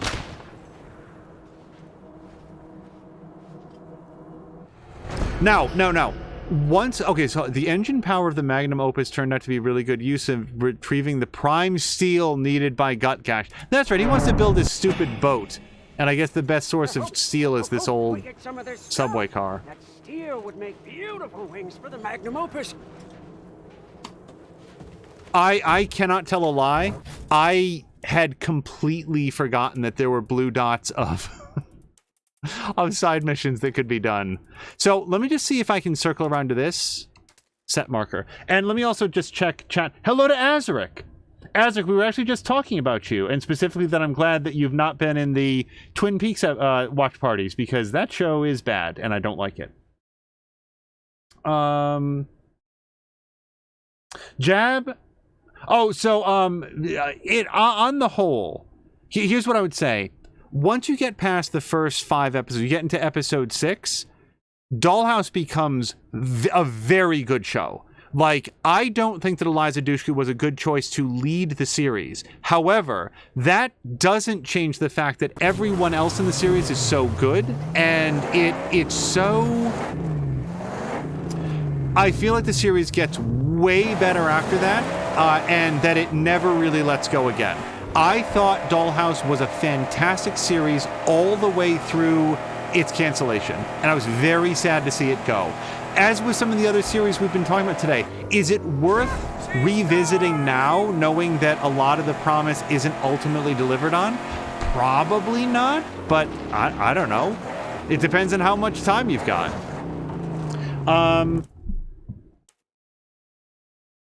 Let me just scroll back here. Because Jab had said, I rejected the whole premise of the show. Never hooked me. I think I watched 4 episodes. Of Dollhouse? Yeah, that's just before it got good. Mia says I should give you shit for throwing shade on Firefly. Wait, me? I hope that wasn't me, because I love Firefly. Except for the 2nd episode. Ricardio says, for example, in June I was allowed at prom without a mask, negative test, indoor with 500 people, but now football clubs start to only allow vaccinated people and who already had theirs in, because they can allow more people up to 25,000, unlike when they also allow people in with negative tests. Drienne says that, like, that's, I don't want to, like, skip past that without, like, commenting on it, but I'm not sure that I have anything to say. It's interesting, and I think that the number one element that's changed is the Delta variant that is now in there and has at least some potential to infect people even if they are infected, even if they're vaccinated, and is much, much worse for people that are not vaccinated. Sorry, this is a scavenging site, at least it appears to be.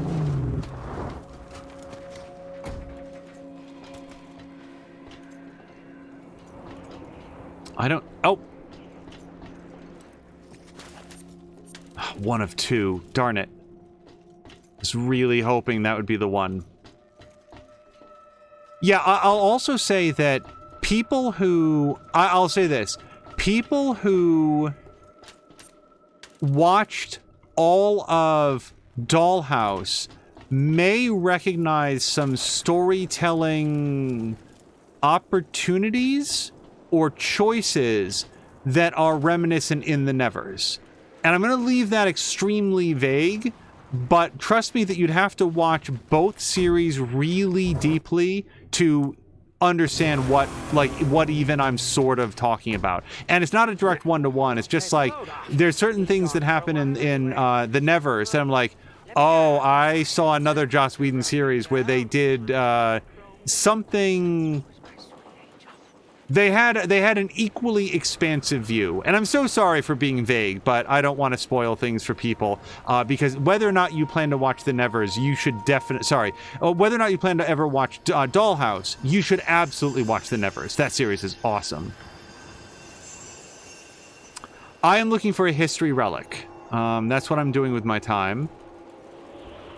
Go look around maybe the bow of the ship. I think I've checked some of these areas more than once already, but it only takes the time that you see the thing that you're looking for. Let me just take a quick look. For people watching in the future, Mad Max does tend to be a much more sort of like relaxed series. Drienne says that Fox didn't like the fact that Firefly had a protagonist who vocally was anti-government and disillusioned with religion. See, what's interesting to me, Drienne, is that although that is plainly a part of Malcolm Reynolds' character, I actually didn't find that he was all that vocal about it. Oh, there it is. I don't know how to get up to it, but that's where the history relic is. How do I get up to it? I could park the car over here and maybe climb on that. Yeah, because Max doesn't like to climb. Let me try to get the car in here. It's not like Malcolm Reynolds could be easily confused with Michael Moore or something. He's not out there on the bridge of the Firefly delivering his manifesto. But and that's not me saying that that's not what it is. That's me saying Fox would have to be really thin-skinned about that to. Oh no, nope, this isn't gonna let me in. Oh, I think I just saw what to do. I think I just saw a way more sensible thing of what to do.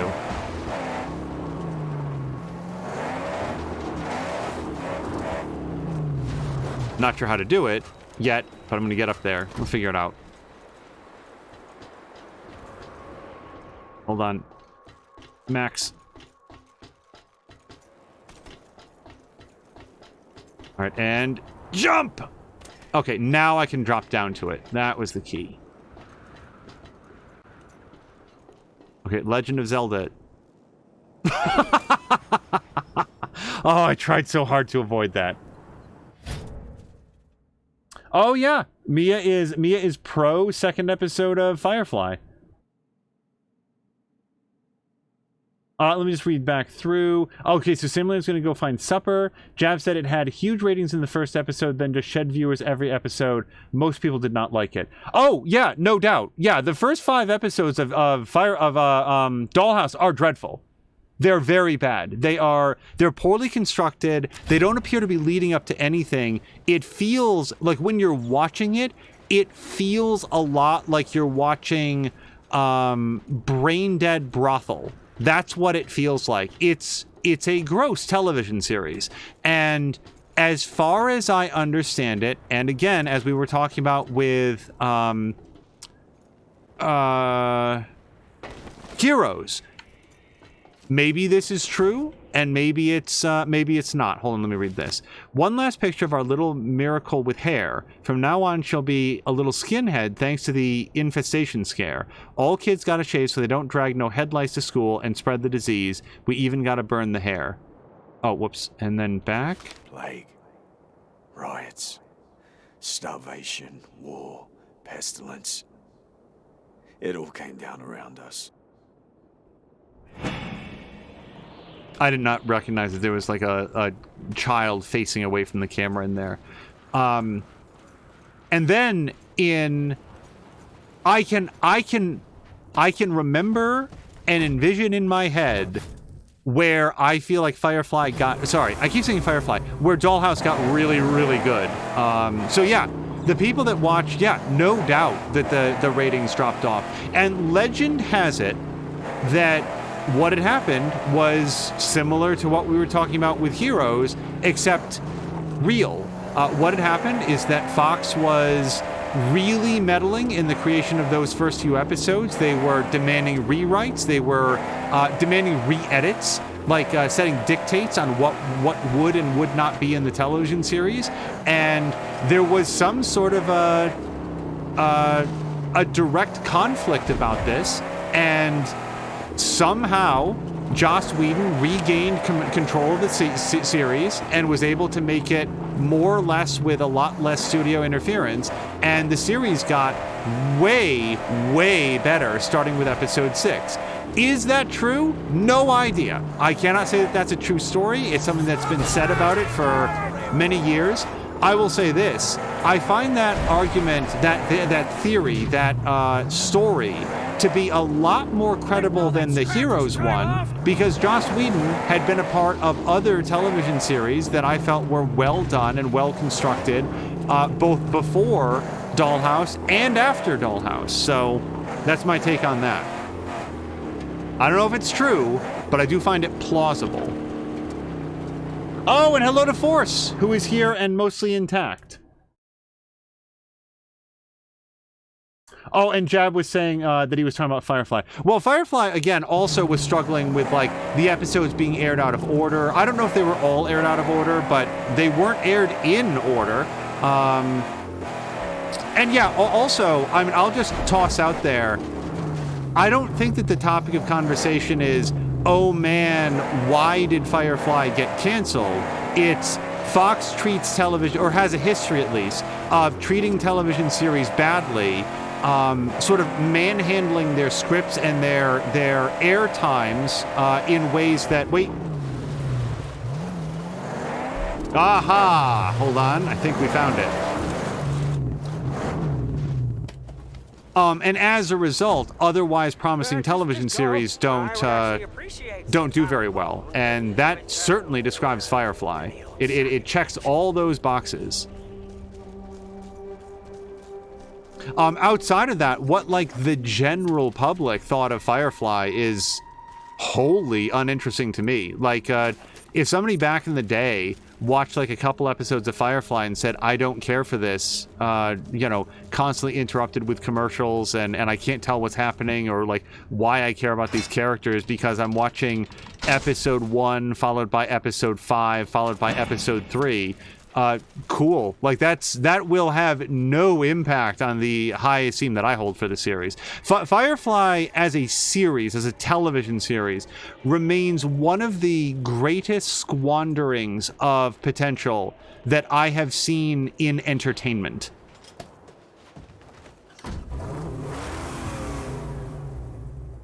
Lucha Freddy's saying, wait, so Lucha Freddy's asking, did we convince you to watch Dollhouse again?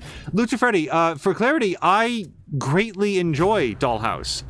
I will maintain that the first several episodes are bad, but the series gets way, way, way better, so no convincing necessary. Lucha Freddy is saying, oh, sorry. Drian is saying the after effects of what happened belie that. That was the Fox propaganda. They literally played it out of order and made the schedule erratic so that people couldn't follow it. Afterwards, when it was available in its entirety, it garnered a huge following. Yeah, of if we're talking about Firefly, for sure, to the degree that they decided it was worthwhile to make a movie. And that movie is so good. That movie is so good. Was it Samalander who said that he saw Serenity? Pardon me. Saw Serenity without realizing that No. It was R.A. It was R.A. on Kyber Shards. Saw Serenity without knowing that Firefly had even existed. Wow! Can you imagine? And he loved it. And then I think he said that he went and watched the whole series. Hello to Donk. Donk, I am failing to keep up on chat. We are currently having a conversation about Dollhouse and Firefly and Kyber Shards. So there's a lot going on. Yeah, Drian. So Drian is saying, and I have something to add to this. Drian is saying that the first episode of Firefly wasn't aired until after the series was canceled. Some episodes weren't aired in the first run at all, etc. More than that, Drian. So I don't know how to share this story about something being spoiled without spoiling it. It's, you know what? It's not worth a spoiler. If anybody here has not seen Firefly, you should watch it. That said, a major, significant reveal from the actual pilot was spoiled by Fox in the commercials for it, which, as Drienne correctly notes, it wasn't even aired until after the series was canceled. And still on the way out, they took a shot at it by spoiling a major plot detail in commercials for it. Like, that's just punitive from Fox. Like, that, it feels intentional. It feels like an intentional attempt to sabotage and to, to justify the fact that they're canceling it by making it, by presenting it in a way that is impossible to like. But yeah, Donk, I imagine that you've heard about this through some sort of vector, but if you have not seen it, Mia has now played her first ever sessions of Dungeons & Dragons, and they're aired on the internet. They're over at Kyber Shards. So we've got a hunk of delicious-looking meat. I'm sure that when I rotate this postcard, I'm not going to learn anything that's going to make me say, wow, that, say anything other than that meat looks delicious, and I can't wait to taste some. Mills treated us to his famous barbecue this weekend. It was great as usual, but I wonder where he got those prime cuts. Haven't seen meat like that in a long time. Too bad Angie couldn't be there with us. Mills said she just took off, just left him. People ate their fill and threw out the rest. Okay. Yeah, I'm starting to understand what this series is, what this show is. Game, story, is putting down.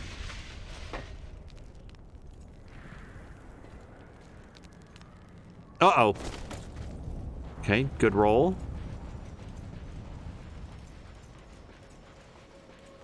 So let me just take a quick look here.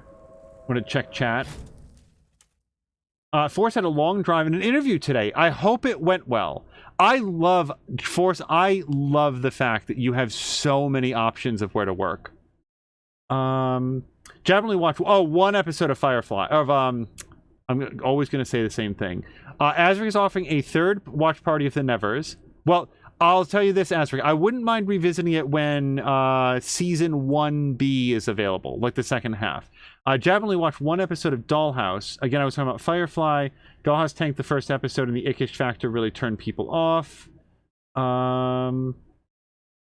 And I feel like actually that's almost caught up. Azric saying hi to More Than a Mia. I hope that your day is going well. Thanks for the shout out. Dog. Oh yes, she did love it. And then Drienne is saying, sorry, Mia did love Dungeons and Dragons. And then Drienne is saying, so much so that my brothers had to hand me the series later and work hard to convince me to give it a real shot. Wait, which series? That was mine and others' experience with it. So many of us didn't get into Firefly until well after it had been canceled because it was impossible to catch and impossible to follow. Yeah, I like my experience with Firefly was closer to Jab's with Dollhouse in that I watched one episode, which was the premiere episode, which we now recognize as being episode 2, and I wasn't feeling the whole Western in space thing with the holographic window that somebody gets thrown out. I thought the effects were kind of cheesy, and that was all I watched. But then everybody was just like, Firefly, oh man, Firefly is such a great series. So I actually, this is a true story, I said, all right, I'll put my money where your mouth is. And I bought the television series Firefly on DVD with my only other experience of it being that it was, that I disliked it. Oops. That I disliked the first episode. And I bought it. I bought the whole thing. And we watched it one episode a night for 11 nights or however many episodes there are. It's not a full half season. It's like 8, 9, 10 episodes. I don't remember how many. And absolutely loved it. Absolutely loved it. I thought that series was great. Okay. Now we can deal with the sniper.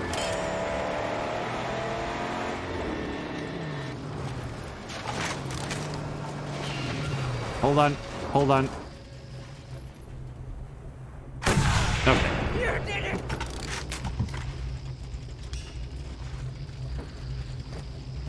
Oh, wait.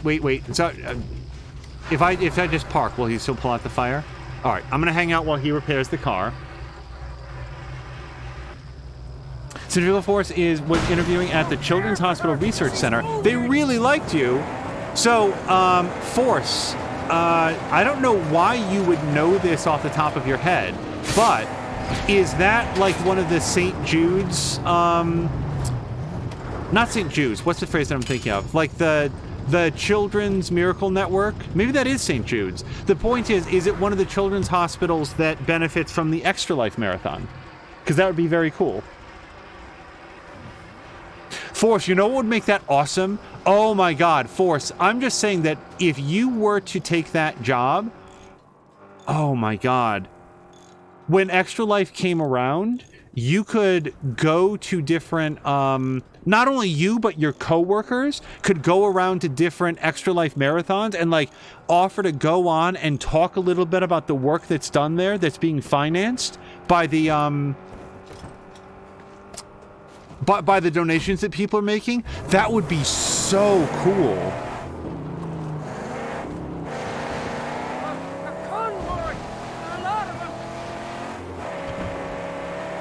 All right, let me just yank that.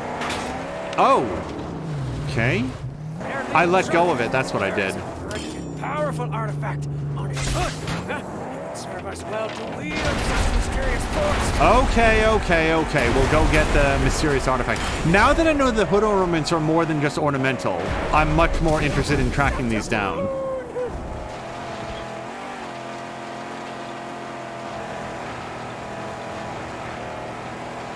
Oh, Force is saying that her internet is chugging and she's not sure why. Mia's saying, was my ex the one who suggested Firefly to you? No, not that I remember. Gosh, I feel like it was just sort of a generalized thing. I'm not sure that there's any one specific person that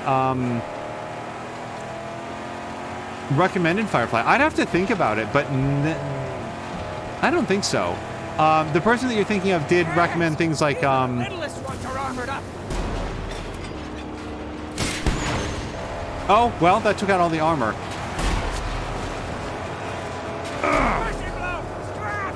Oh, I'm sorry. I'm not being particularly cogent here because I'm cogent. Hi. Okay. Do it or die.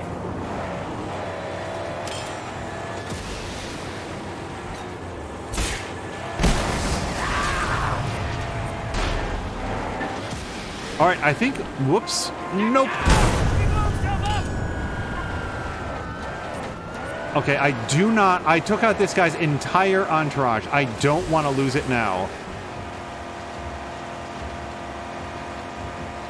No, the accent me is thinking of had recommended shows like, not shows, things like Eraserhead and so forth, and not really my bag on a lot of that stuff, but I don't remember Firefly specifically coming up. And Dollhouse, no one had recommended. Dollhouse was, gosh, I'm trying to remember, like, here's the thing about Dollhouse. It was known in advance that episode, oh no! Get out! Get out! It's gonna get away, and I can't chase it. You want to hurry up? Get in, get in. Better equipment. Fine, noted. Get in. They're still on the map.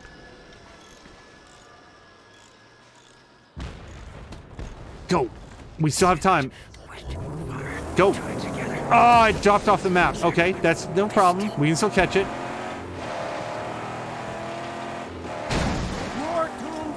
Oh, so the topic that just came up was every November.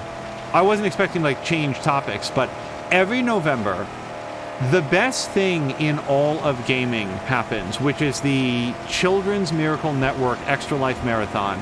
And what it is major websites and individual streamers and content creators on YouTube and Twitch and, well, I would have said Mixer, but that's not a thing anymore.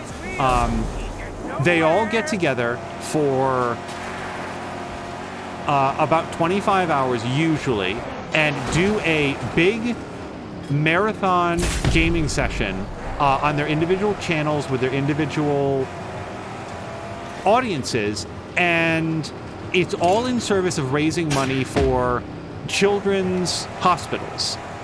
And it's such an amazing event. It's something that I've looked forward to every year for years and years. And last year, thanks to Mia and Chivalry and Drienne, we got a chance to actually participate in a marathon. And it wasn't the full 25 hours because we sort of divided up the time between the four of us. But we raised over $1,000 for the respective children's charity. We were each playing for it doesn't matter. We raised a lot of money for charity, and that was done in concert with literally hundreds or arguably thousands of people around the world, all coming together for that same cause. And I love it. And the fact that it sounds like Force might wind up working for one of the hospitals that benefits from that. If that were to come to pass, I'm just putting out there that a lot of those charity streams, like ours here, for example, would hugely benefit from having even just momentary access to some of the people that work at the hospitals. It could even be a pre-taped thing. It could even just be audio, just talking about what the work is that's done there, what kind of treatments there are. It would be so awesome. So, just putting that out there as one potential option as part of that job.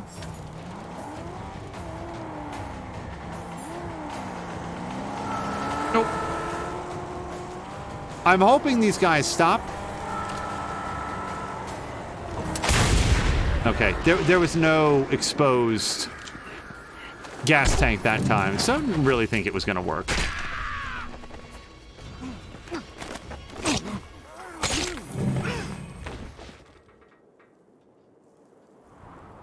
Force is really annoyed about this 3 semesters business. Is that something to do with, what's the phrase I'm thinking of? What does that reference in this case, the 3 semesters business? Because I suspect it's I actually have no predictions at all what that is. Drienne is pitching all day Don't Starve Together co-stream, just throwing it out there. I wouldn't mind... I could be talked into dropping in and out. I don't think that I can do a 25-hour stream. I don't think I have it in me. But last year, we did a... here, we did a full playthrough of... Oh no, I want shelter so much, but I'm looking for this water source. A full playthrough of Batman Arkham Asylum, followed by over a couple it was a little bit broken up because we tacked on a little bit to the beginning and to the end and so forth. But what turned out to be over a course of 2 episodes, I think 2 separate streams, a full playthrough of Batman Arkham City.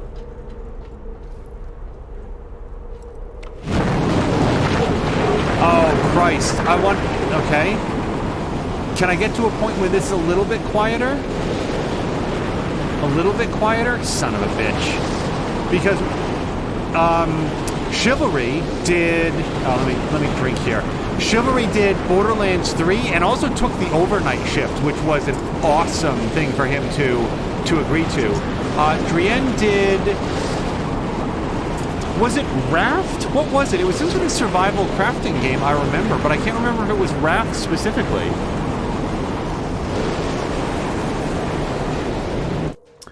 Jen is saying, oh, that made the sound go away. Let me re-say that, because that was not fair. Chivalry did Borderlands 3. Drienne did a survival crafting game that in my memory is Raft, but doesn't sound like that's correct. And then, and Mia played Gone Home, I think it was. What an interesting game to choose for a marathon. Oh, it was Raft, says Drienne. That was their first time playing Raft. Dran said, I do think it would be fun to have some time to overlap and co-stream something, cooperative or something sometime. Yeah, I would... Here's the thing about me and Don't Starve Together. I feel like I have learned as much as I am going to learn absent either YouTube videos or direct interaction with other people that already know the game. Like, I've had a lot of time now in Don't Starve Together as part of our co-op streams. Oh, look at that. There's a, fudge. Can I yank that out of there? Or at least hold it in place?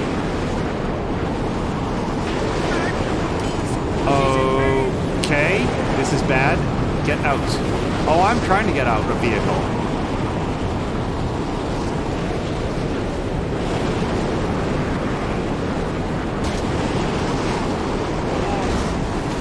No, don't blow away. This is a lot of scrap. I want it.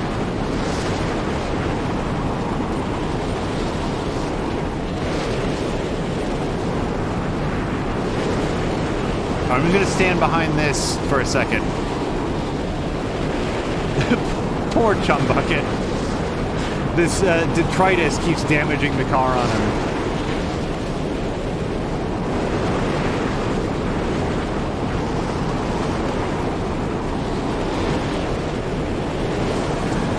Force is saying, let me pause to read this. Force is saying they need a research lead tech, and I got the vibe that that would be me. The MD running the program is in and out of the neonatal unit all day and needs someone who can do stuff by themselves. Then Drian is saying, I'm very happy to help you guys out now that you've explored on your own pretty thoroughly. Yeah, Drian, the sandstorm is really loud. And I know that that's by design. It's one of those things where the only way out is through, so just sort of gotta wait it out here. And I'm looking for... I don't want to do that. I'm in a scavenging location where apparently I got some scrap, but not a history relic.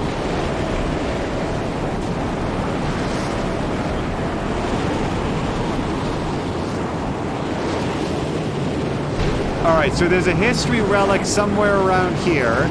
If I can get close enough to it, it will show up as a yellow postage stamp.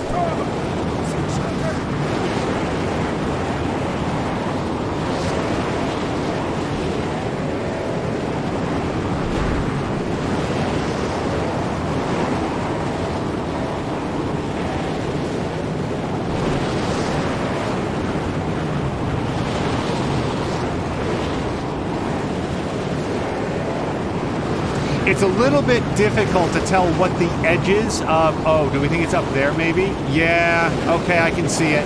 This will be super fun to do in a storm. Hey, kids, don't try this at home. At least I have my goggles.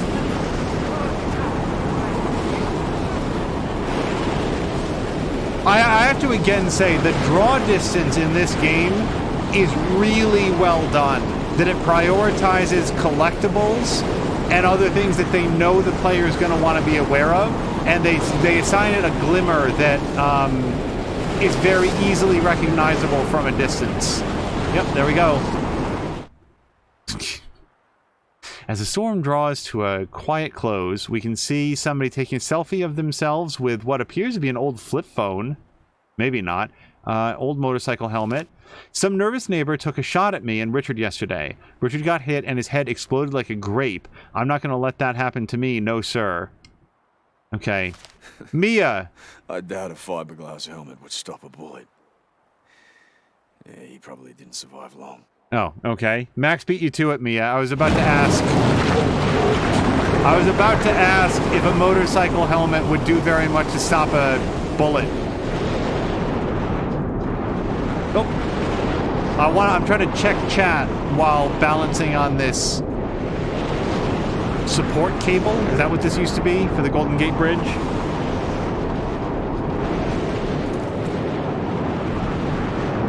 Yeah, Mia, the question was going to be, what do you think the odds are of a motorcycle helmet offering protection from a bullet? But I think that Max answered that. Hey, we could go talk to the Wastelander in the middle of this deafening storm. Sure, that'd be a riveting conversation.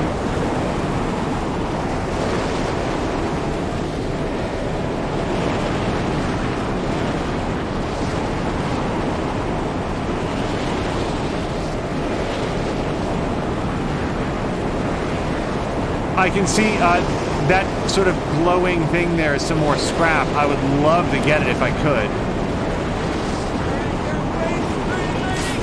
All right, let's anchor it. Now, hopefully the cable will hold long enough for me to go get it.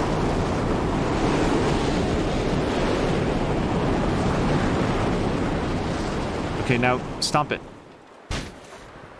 All right, and the storm is over. What great timing. Also, Mia is saying very little. You know, maybe not very much is what she says. Of the amount that a motorcycle helmet would stop that.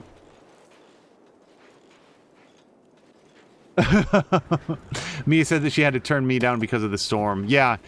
And the thing is, like, it's like you could go into like OBS and like turn it down or into the game settings and turn it down, but the volume of that storm is a design choice. They want it to be overwhelming, and I feel like dialing it down to a dull roar, even in service to keep the like the stream conversation going, I feel like it does a disservice to the creators. Like, they worked hard on that effect, and the storms really do feel like a big event that's happening in the world.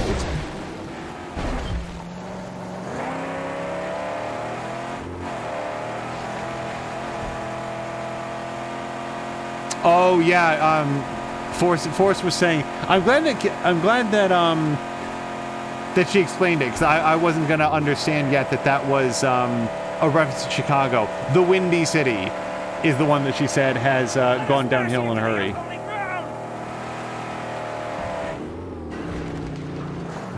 Just ram this. All right, anything else? Yeah, let's go get this.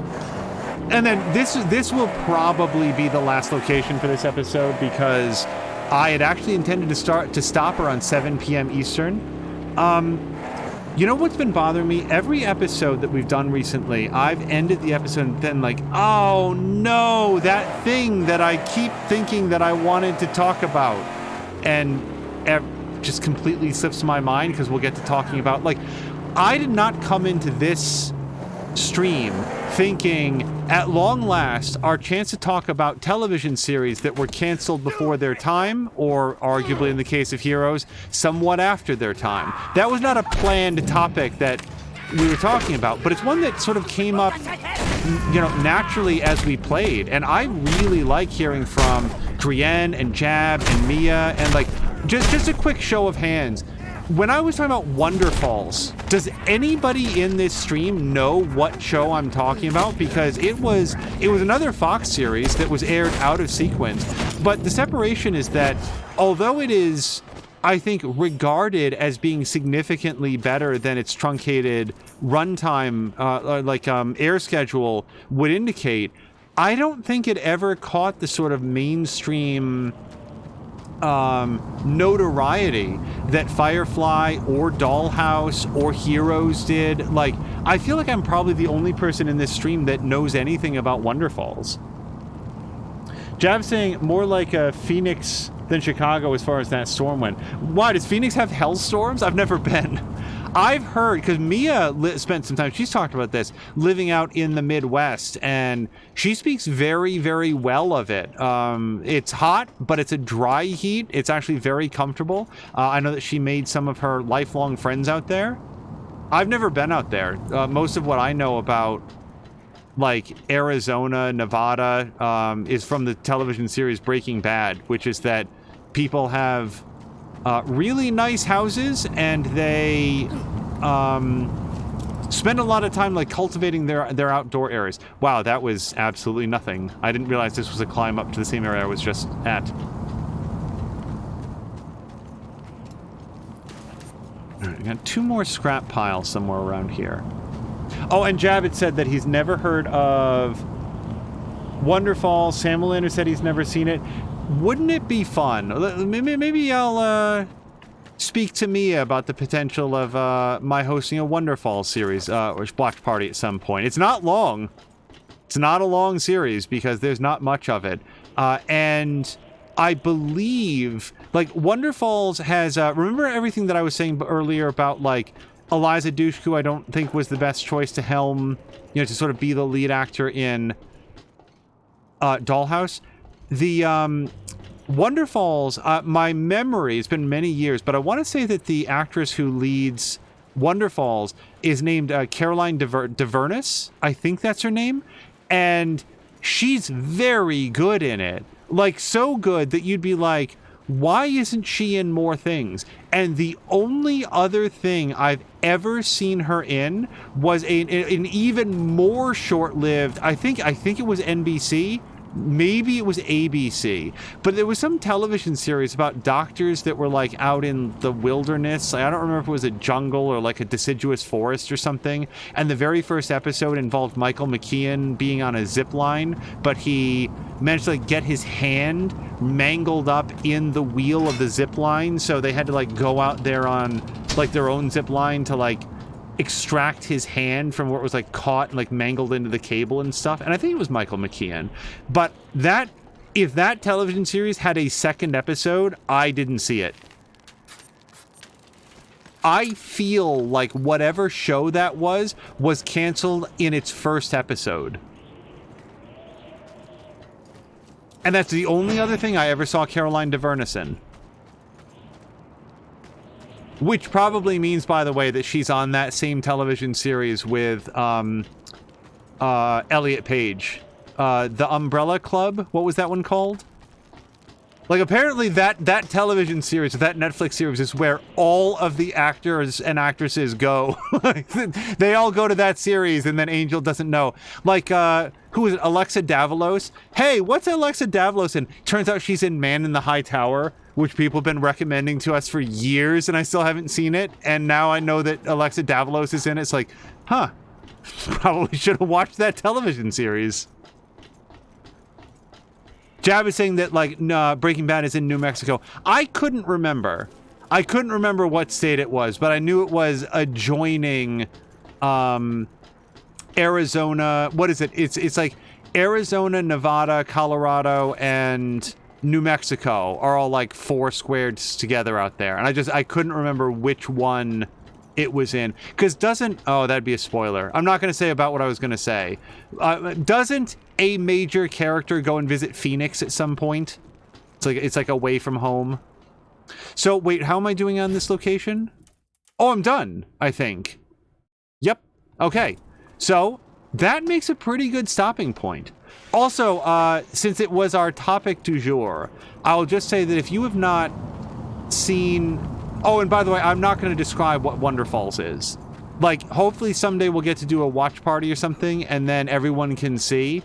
But suffice it to say that I enjoyed it a lot when I saw it, own it on DVD, and feel good about the purchase. And we look forward to an opportunity to share it with others. Wonderfalls also is an example of one of those television series where the creator... Oh, yeah! Here's one other thing I can say about selling Wonderfalls. The creator of Wonderfalls was... Oh, no.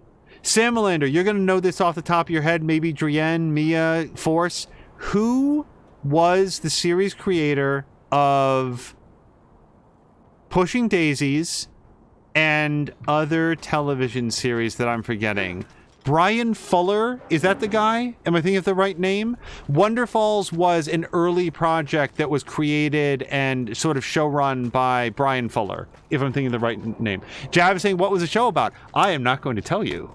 I'm not going to tell you what Wonderfalls was about, because we're going to do a watch party someday and it's going to be awesome and everybody can find out. And also because if you really want to know, like, you can Wikipedia it. And I'm not saying like go elsewhere for the information. I'm saying that Wonderfalls is a good television series, and my attempt to sum up what the premise of the series is will make it sound uninteresting relative to how the actual execution is. I don't know if it holds up for a modern audience or if the themes that it touches on have been done better before, but Wonderfalls is an example of a television series that both is outwardly fun and quirky, but also stitched in very carefully with themes that are of interest to me and serious, and it tackles sensitive topics in a way that I thought was constructive, at least at the time. Again, does it hold up? I'm not sure, but I will not, I'm not going to attempt to go into it more in depth than that, because I don't want to spoil anything for people who are interested in maybe joining a Mia-themed watch party at some point, and don't want to spoil it for people who might just choose to watch it on their own. And anybody that really wants to know, you can go onto Wikipedia. They've got a pretty good summary of the series, as well as all of the episodes and stuff. And the additional detail I was about to share, which is that Brian Fuller, if I'm remembering the correct name, was... he had ideas, like not whole episodes, obviously, but story arcs that were going to go out 3 and 4 seasons in Wonderfalls. He had a very clear vision of exactly where that series was headed and the pathways that were going to take it there. So it is, again, a very sharp example of something that we were talking about in this series, in this episode of shows that were canceled too soon. And it's a more... sort of esoteric example where I don't think a lot of people know of it anymore today. Drin really liked Dead Like Me. I really liked the first few episodes of Dead Like Me. And then they got rid of...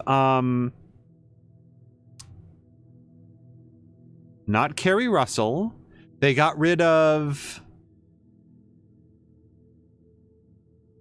an actress whose name I'm absolutely blanking on, and it's not in any way that actress made or broke Dead Like Me, but there was a real shift in the quality and clarity of the storytelling right when that person left, right when that actress left. Someone's going to post her name. I'm going to feel so embarrassed that I don't remember it. She was also in Urban Legend. That actress, whose name I can't remember. But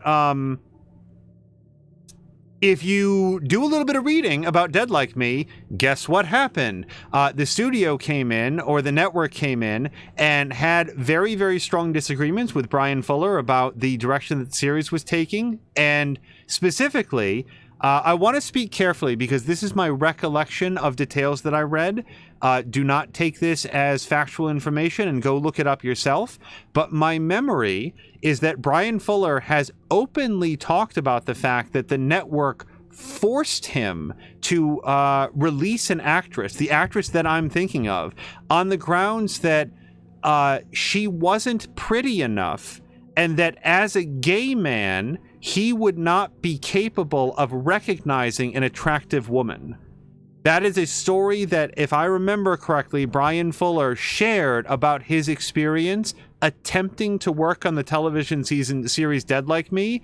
And I'm trying to remember if he actually left the series rather than releasing that actress, or left or stayed on and then quit very shortly thereafter. But when Brian Fuller left Dead Like Me, you could feel... I did not know that was the backstory of Dead Like Me, that was the behind-the-scenes information.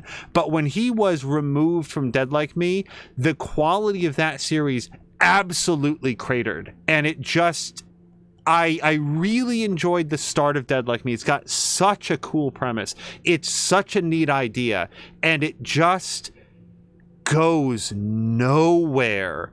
And when you read about what was happening behind the scenes, I feel like you can trace all of the shortcomings of that series to the fact that the network realized they had a hit on their hands and tried to wrest control of it away from Brian Fuller and succeeded. God help me if I'm saying the wrong name on this. Rebecca Gayheart, that is the actress I was thinking of. And the fact that the second season started to get good again right before it ended. So I have to confess, Brienne, we bailed partway through the second season because I'd lost any hope. So we didn't actually watch it all the way through. Let me just take a quick look through this. Breaking Bad was in New Mexico. Southwest, not Midwest. Okay, that's what yes, it was Southwest. Very much enjoyed living in New Mexico. Me would be amenable to that idea of a watch party. Sam Leonard lives in the Midwest.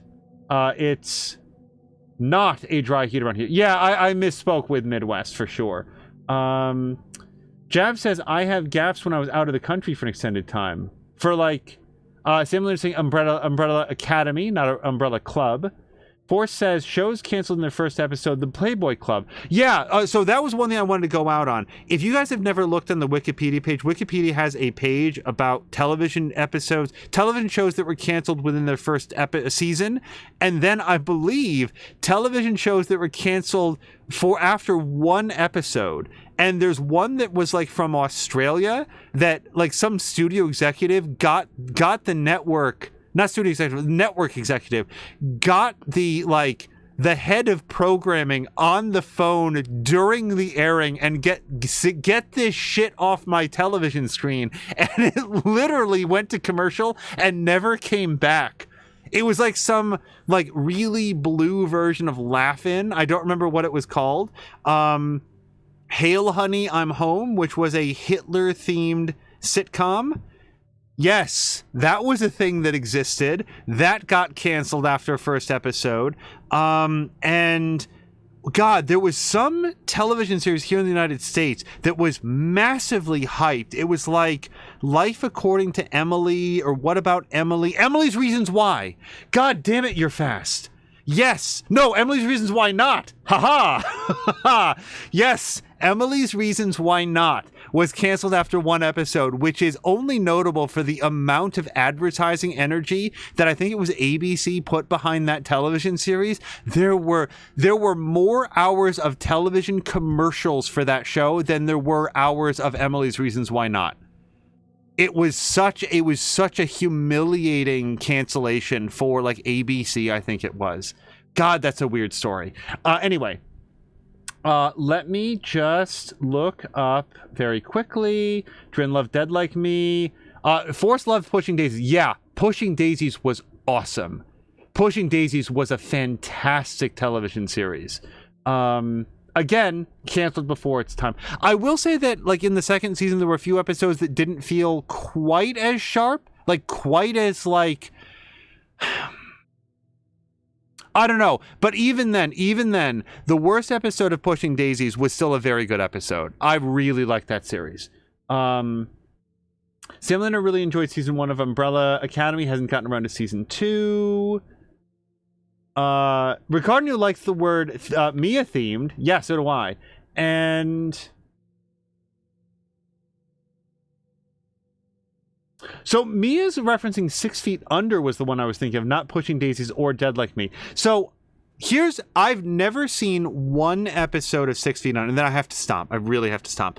The reason I've never watched 6 Feet Under is that it was like, the series was described to me as that 6 Feet Under was a television series that would open up with sort of like some sort of death.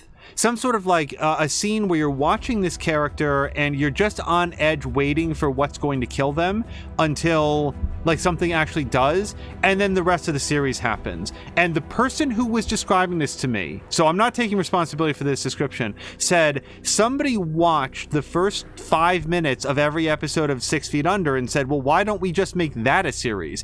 And that's how Dead Like Me happened, where like, how is this person going to die? What's the circumstances of their death going to be? Was kind of like a central point of the series. So I'm not taking responsibility for that description, but basically that said in my head, well, if I didn't wind up caring for Dead Like Me in the long run, then I probably wouldn't like 6 Feet Under, which I recognize and immediately confess is deeply unfair. I remember people really liking 6 Feet Under, so I should give that a shot someday. Oh, wait, no.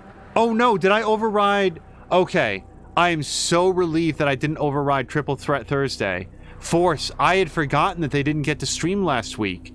and that it was tentatively being rescheduled for today. Thank you so much for letting me know. Okay, actually, I would have rated over, but we'll find somebody else. Mia says if things work out, they might get the 3rd episode next Thursday. Sam Lana says thanks for the stream, and so does Carolina. Awesome! So, that was a very fun episode. We got a chance to hang out and to talk about a whole bunch of prematurely canceled television series, which, yeah, good on Mad Max for being a television series that we can sort of relax and just enjoy some fun conversation.